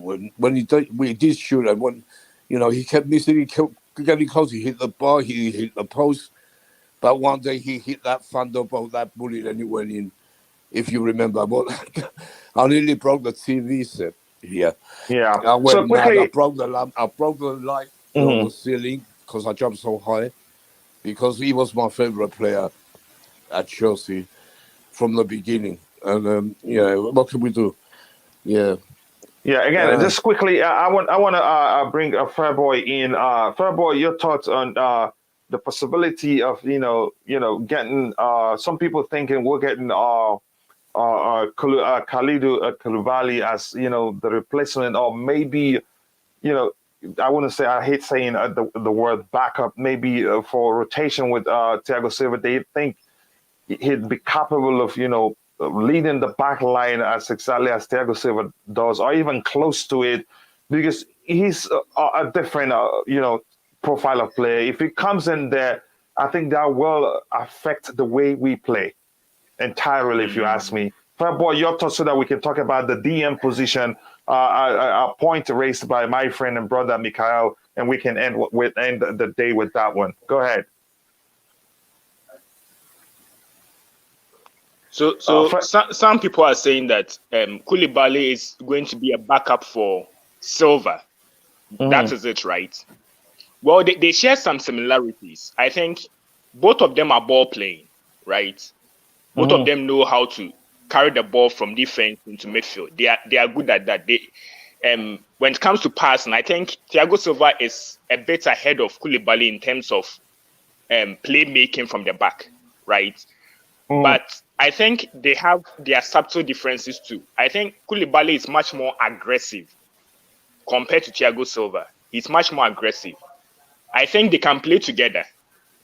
I don't think playing him as a backup. I don't think that would be a reasonable choice. I think he can also start. So playing him alongside Thiago Silva, it's not about a bad shout. As to whether he is his backup, no, I don't think so. I clearly don't think so. Right. Listen, but do you agree that two different types of players? Yes, I agree. They share some similarities. Which means from an approach perspective, if you want to phrase it that way, if he starts, the way we play changes. Yeah. His ball playing, yes. But he's never. Calmness doesn't mean your ability to control the ball or what you do when under pressure. I think in terms of that aspect, is different from Thiago Silva. So don't you think if he starts in the middle of the back three, that is if we're deploying a three at the back system, that the way we play changes? Yes, I'd say yes. Even Andreas Christensen, who you can say is good on the ball and can be as calm as Thiago Silva to a certain measure. Even whenever he starts, the way we play changes too. Even though he's also as calm on the ball, sometimes as cool as ice, if you want to phrase it that way. But that's what I'm saying. And I think Thomas Tuchel, I think that's why he wanted us to keep what's his name, Andreas Christensen, because he could see there's some Thiago Silva in him in terms of being calm on the ball. But Koulibaly is more aggressive. And that changes a lot if you start him in the middle of the back three. That's my point. But go ahead, round off, so we can talk about the CDM position and round off for the day. Go ahead, Fairboy. Oh, we lost the other Fairboy, so we may have to add another one. Go ahead, Fairboy. Can you hear me? Sorry, I missed a lot. Yeah, I can now hear you. I missed a lot of what you said. Now, but here's my point. I'm saying, let me go say it again quickly. We still have a bit of time to round up. Koulibaly is more physical, right? And I explained being calm on the ball doesn't mean your ability to control the ball, your ability, you have a good touch. That's a different thing altogether. Being calm on the ball is calm on the ball is how you deal with the situation, how you deal with opposition players coming at you aggressively and then not giving you space to play. Thiago Silva is a master of handling that situation. In fact, if you watch the FA Cup final, on occasions, he actually handled it by just the way he stopped the ball and moving it to the left-hand side, and the player that was pressuring him would just run past him. That Koulibaly can do that, but not as much as what's his name? Thiago Silva does it. Koulibaly is more aggressive, and my argument is that if he starts in the middle of the back three, that is affect the way we play, whether you like it or not. And I give an example. Even Andreas Christensen, who you could argue is the closest thing to Thiago Silva that we had at the club. Whenever he starts and leads the back line, the way we play changes too. Let alone when you bring in Koulibaly, who's a different profile of player. Yeah, and I agree. I completely agree with what you are saying, and that's a fact. You see, when it comes to the level of aggression, I think that is the defensive aspect. You understand? Someone like Thiago Silva is meant for that sort of sweeper role. If you get what I'm saying, like someone who rather behind the rest of the defenders just to mop up, right? And Koulibaly is much more aggressive. I think he has some traits of Rudiger. The way Rudiger approaches his tackling. That's how Koulibaly also approaches his defending. So I think he would not. I don't think he would be like a backup for Silva. They are two completely different kinds of players, right? Yeah. They can play together. And I think if we are playing the back three, and I think Koulibaly is left-footed. Is he left-footed or right-footed? I think he's right-footed, actually. I'm not sure. But go ahead, I'll find out for you. Yeah, but he can play as one of the wide centre backs. I think he can play as one of them. He cannot be a backup for Silva. I think he's too experienced and too good to be a backup for Silva. He's a completely different player altogether. Yeah. So. Go ahead. Yeah. So that's it. That's my take on Koulibaly and the Silva issue. I can't find it right now, but I think he's left. I'm not sure which his preferred food, but I get your argument, and I think we're saying the same thing. Let me quickly catch up here so we can talk about the last topic. I just say, go ahead, brother. He's right-footed. He's right-footed. He's right-footed. You see that, and again, I'm surprised as to how well Rudiger was able to execute that left centre back role, even though he's not left-footed. I think the club will probably be looking at for left-footed players so that they can perfectly execute the role. But that's by the way. Now let's quickly talk about this great comment here, input here from my brother and friend Mikhail. He says, "I'd add a physical CDM still as well." Again, I'll start with you, LSC. Quickly, we'll have just a few minutes around, so we should all just try and be brief. We looked at Tchouameni, and it looks like he's more likely to join Real Madrid or Liverpool, and not us. Boubacar Kamara has gone to Aston Villa. Again, Camavinga also we talked about last season. He's already at Madrid, and people are still talking about Rice. But in the past season, Wilfred Ndidi emerged as that is with the most successful tackles. Why aren't we looking at him? Are you reading my mind? Hold on. Are you reading my mind? No, not really. But I'm just being objective here.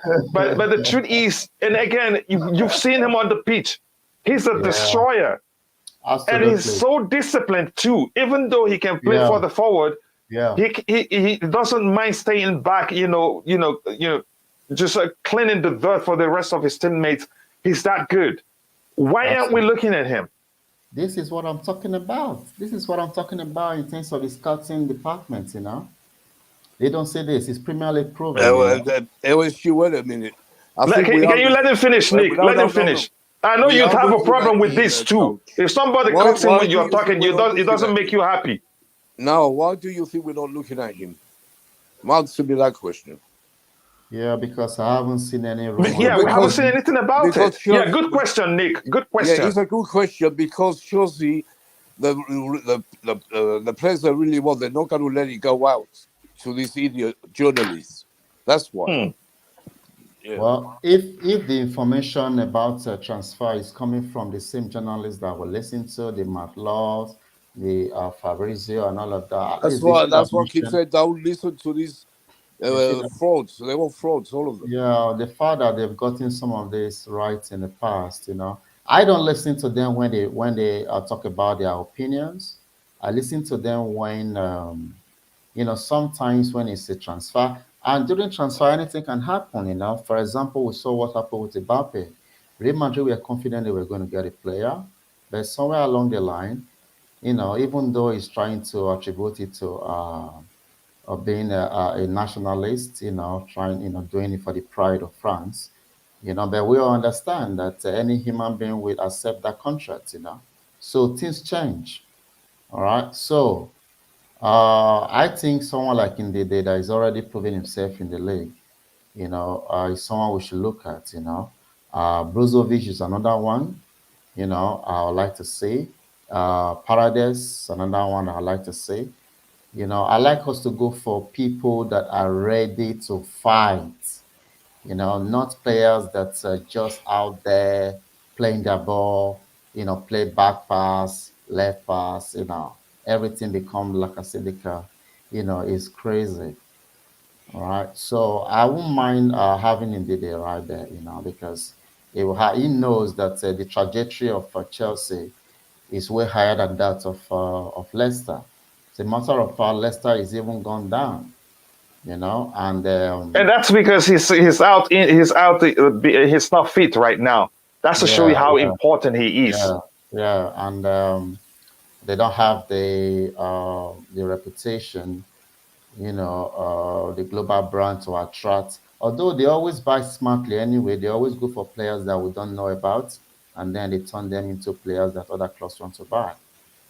With the exception of people like Maguire, So um, I'll have to wait to see, like, if what you're saying, Nick, is true. That Nick could be right. Nick could be right. So, Nick, yeah, thank you for that yeah, question. that in the days is in the picture. I won't mind because Yeah, I if think. Ndidi, Yeah, go. if Sorry. Ndidi Yeah, is so in you there, finish. then we can reserve Kante for the main big games, because it's almost like having Kante on the pitch, So yeah, I And won't mind having it. yeah, and here's Coachila. the thing, Nick. I'll let you come in a bit. He hasn't done it just in he's not just this season. I think this is the fourth season now. He's one of the most Yeah, successful tackles. So he's yeah, that good, and he's taller than Kante. Also, he's got the yeah, energy, and he hardly gets carded on his day. But go yes, ahead, Nick. You wanted to say something, and thank you for asking that question. And this Yeah. here, let me read Yeah. this. Yeah. Let me read Yeah. this quickly. All right. Yeah. This, Go. yeah, this says it is surprising how Wilfred Ndidi is still at Leicester City. It is very, very surprising, really. But go ahead. Yeah. Why do you think I'm so against Declan Rice? This is another reason. And Didi. And Didi is like, I remember Kanti at Leicester. He's a similar, if not the same. That's what he is, and Didi. He can be our next Kanti. And Chelsea are looking at him, but they don't want to let things come out. I don't blame them for that. Mhm. But, what a signing that would be. That's why we don't need no Uncle Ben's Rice to eat pizza with. We need Ndidi. The next coming of the savior, Kanti. That's what Ndidi is, and he will be at Chelsea. You know, I just hope we get him before someone else does. But we've been good with Leicester. We got a Chilwell. We got Kansi. When no one knew, you know, we were talking about Kansi like we are now with Ndidi. Similar. Yeah, AOC, you agree? I think you agree with me. Yeah, and yeah, so don't be surprised if we do get him. I'm sure they're looking at him. Tuchel, he does know who's the best person in the league, and he's not stupid. So now you know why Declan Rice doesn't even get close to him. That's why I don't want Declan Rice. Plus, he's not worth all that money, and he's not as good as Ndidi. He's the best at the position he plays at. He's the best in the league right now. Yeah. All right, Yeah. he's injured, but when he plays, he's the best. Yeah. Yeah. Quickly, fair boy, go ahead. I I wanted to ask something, Phantom, a question regarding the lineup on the screen. But what do you think about the suggestion for us to get Ndidi? Look, Coachila, there's something I want to address real quick, which I still don't understand. Why is it that when we talk to Chelsea fans about signing certain players, they always say, is he Premier League proven? Is it this proven? Right? And look, I like the comment that Nick made mention about Ndidi and Declan Rice. These two players are all Premier League proven. But what was his issue? Which player is good for us? Is that not so? Is it the league he's playing or the quality of the player? Look, I've heard some people recommending Julian Weigl. He's not been linked with Chelsea, but I think he's a very good player. I've heard of Julian Weigl from Dortmund, right? And he plays for Benfica now. I think he's worked with Thomas Tuchel before. So perhaps, maybe if they can also access the option, because I've also learned that he's a very, very good DM, right?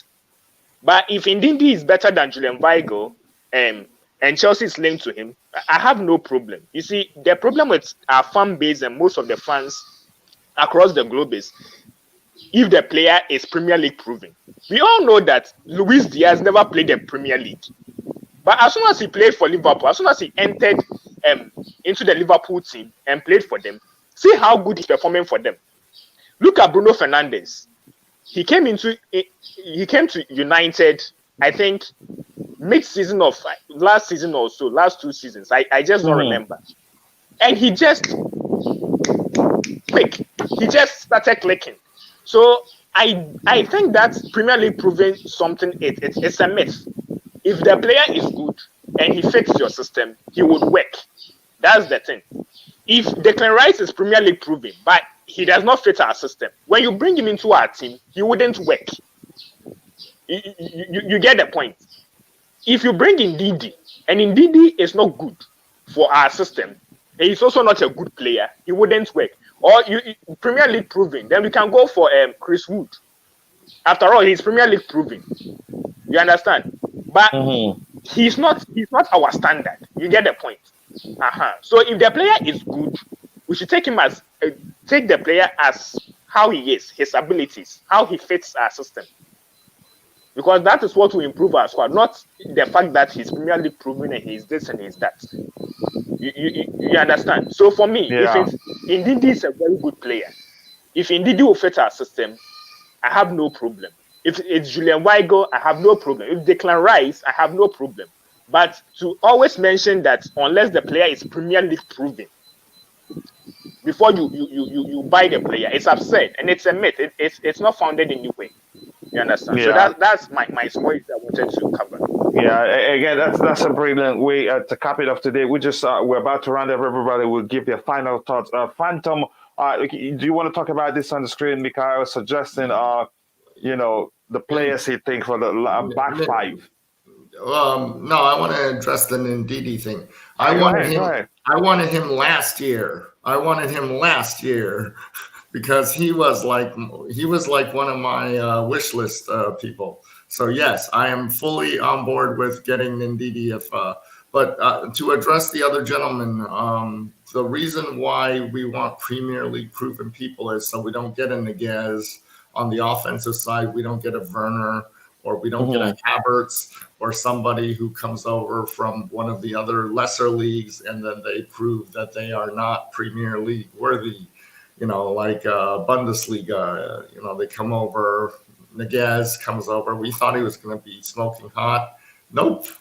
We thought Werner and Havertz each scored 30 goals in the Bundesliga. Comes over and just, they're projects that, the projects. So, and no, as far as I don't even know who I don't know who Corrales is. I want Colwell, Silva, Kounde, Kounde I'll take, and RJ, Loftus Cheek. I don't know. He's more of a midfielder, isn't he?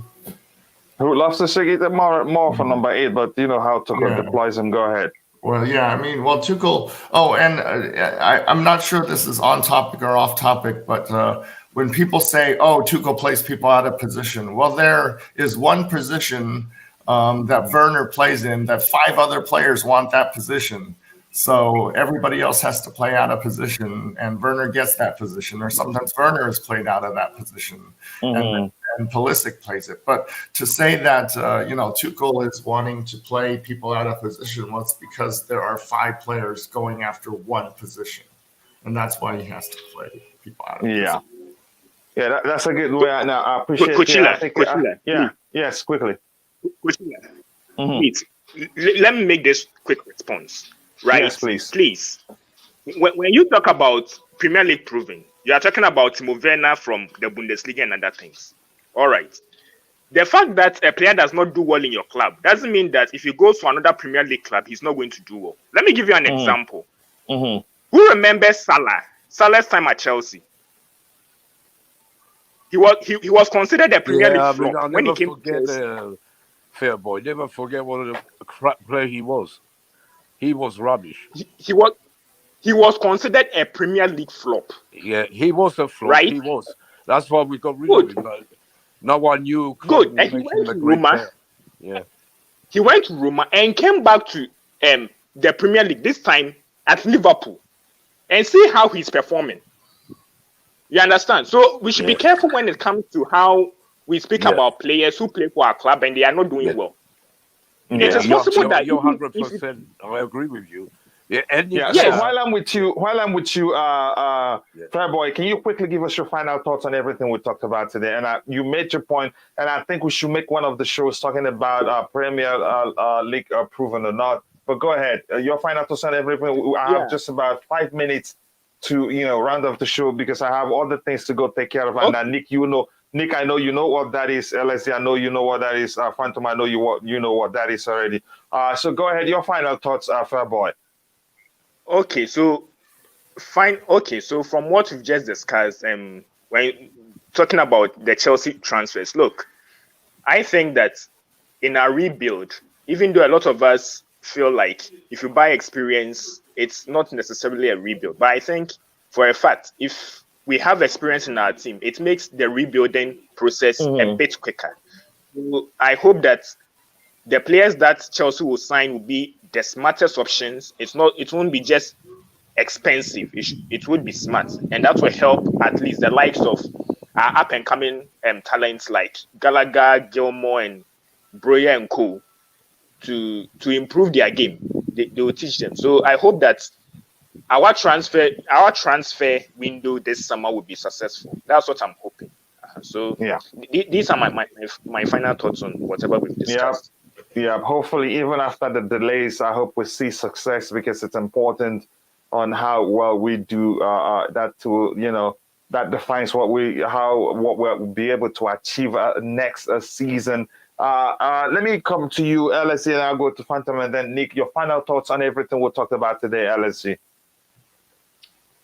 Yeah, I would say that in terms of ownership, now that we've been issued a license, I hope we make use of it properly and conclude the transaction before the 31st of this month, that we don't see any further delays. And I also hope we don't rely on selling our players first before we start making I hope that's not the case too, but go ahead. bringing in players because Tuchel need the team straight away.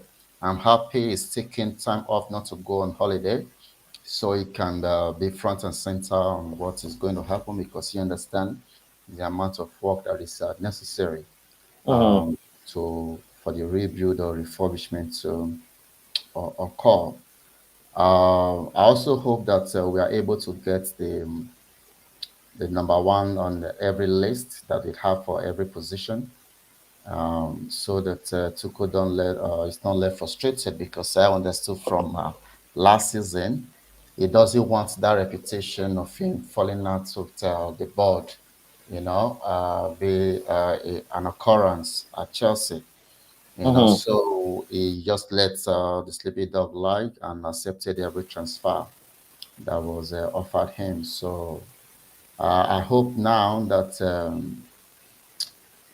his position is a bit secured, that he have the full confidence to demand the players that he really needs, so that moving forward, he can play the style of football that he wants to play. And judging from this season that just ended, we realize that even goal differences are very, very important. All right.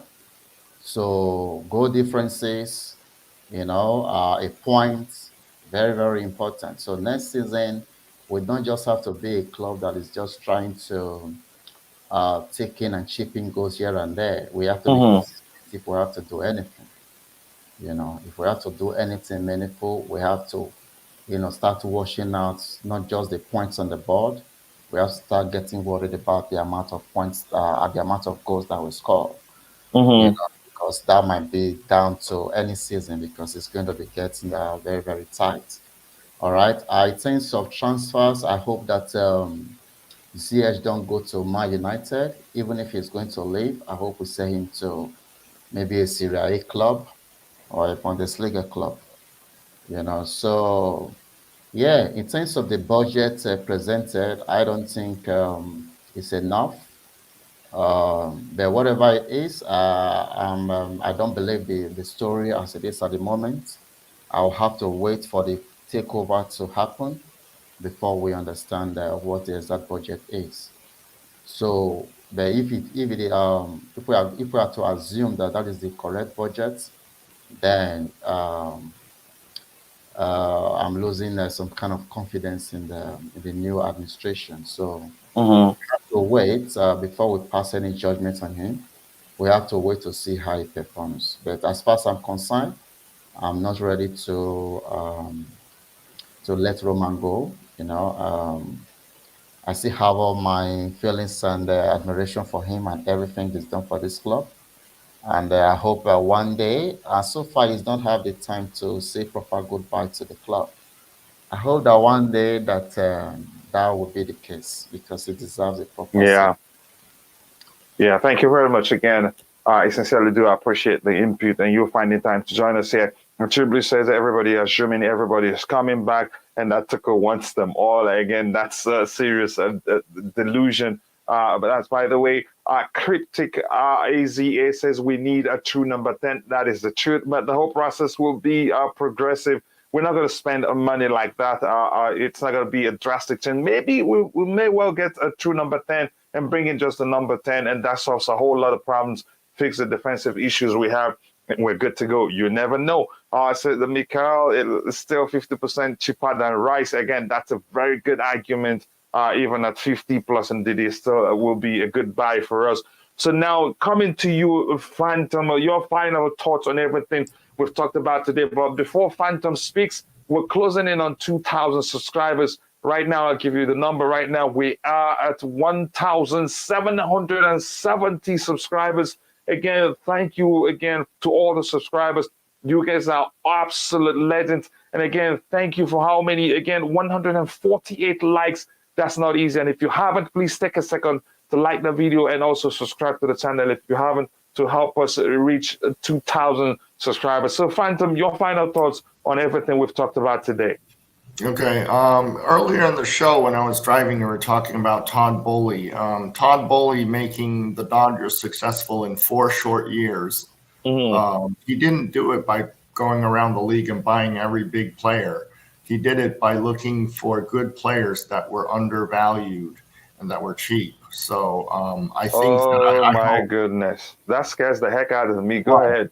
No, because there's a thing called sabermetrics in baseball where you measure value in a different way than just the eye test or whatever they call it. You don't buy the Mbappes, you don't buy the Messis. You go out and you find somebody that has a quality like Messi, and then you match it with somebody else that has a quality like, I don't know, Ziyech, or that has a quality like Reece James, and you find these pairs that can score or whatever. You find the Yusuf and the Werner, or you find the Martinez and the Lukaku. In this pairing kind of way. And that's what sabermetrics is. And I think Todd Boehly is going to be that kind of owner, where he's going to try to get value for his dollar rather than go out and buy a Mbappe to try to number 9 striker or something like that. So that it's not a bad thing anyway, because I've always argued. I think you make a good argument there, and I like it. We've always argued. I think we had a stream where we talked about the good players that don't have to be expensive. Diaz for Liverpool being a good example. Look how well he's done for them. He's tearing apart the Premier League. So I think you make a good argument, and thank you very much for bringing that up. Quicker, Nick, a roundup for us, please. Please, I mean, actually late. I have just 3 minutes to go for that thing. You know what it is. Nick, tell me your final thoughts on everything we've talked about today. Yeah, I won't be long. I'll keep it short. Yeah, look, we talked about everything. The main thing is to get the players in from loan, see what they do, see how they go, see how they cope, with the other players we have in the first team. And it's not the defense, like we said. We need Koulibaly. Kounde is coming, and maybe one more we should get, to make sure we have a solid defense next year. And AOSG, don't be afraid. Boehly, he's in the taxi right now as I speak. So no, I'm not joking either. No, I'm with you. Yeah, it's just the way you say it. But go ahead, Nick. I have just 1 minute. Brother, go ahead. And he's on the way, but he stopped at Scotland for a cup of tea with the Queen of Scots. So he's coming.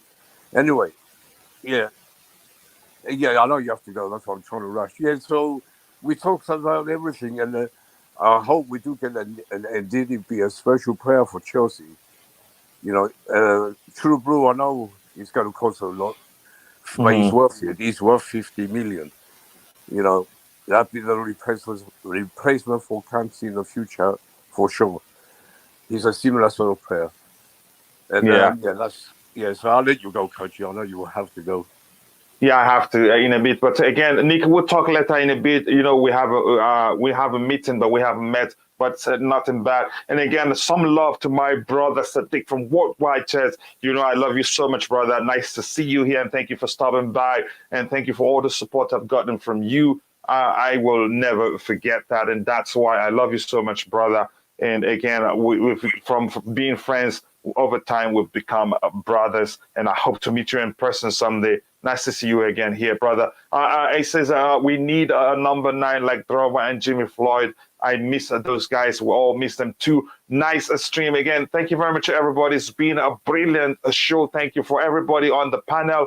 Again, as you can see, if you look here, my screen just frozen. I just got frozen. If you look here, I want to show you their Twitter handle. Please go give them a follow. You have Nick, you have LSC, you have Fairboy. If you search those names, I think you will find them. I want to say thank you to all of you, everybody on the panel, LSC, Nick Blue, Fairboy, and Matt, who was also on the panel. And I want to say thank you to everybody who was in the chat, from Cryptic Azar, True Blue, Sam, Max, and it says, keep it up, guys. Thank you very much. I appreciate that. My brother, Kronos Dan, thank you. And Jerry Cloney, thank you. What Lighters, my brother Sadiq, thank you. True Blue, everybody, and the Queen of the House herself, Joe Boy. And if I miss your name, my apologies. And by the way, the Queen of the House is Just Viola.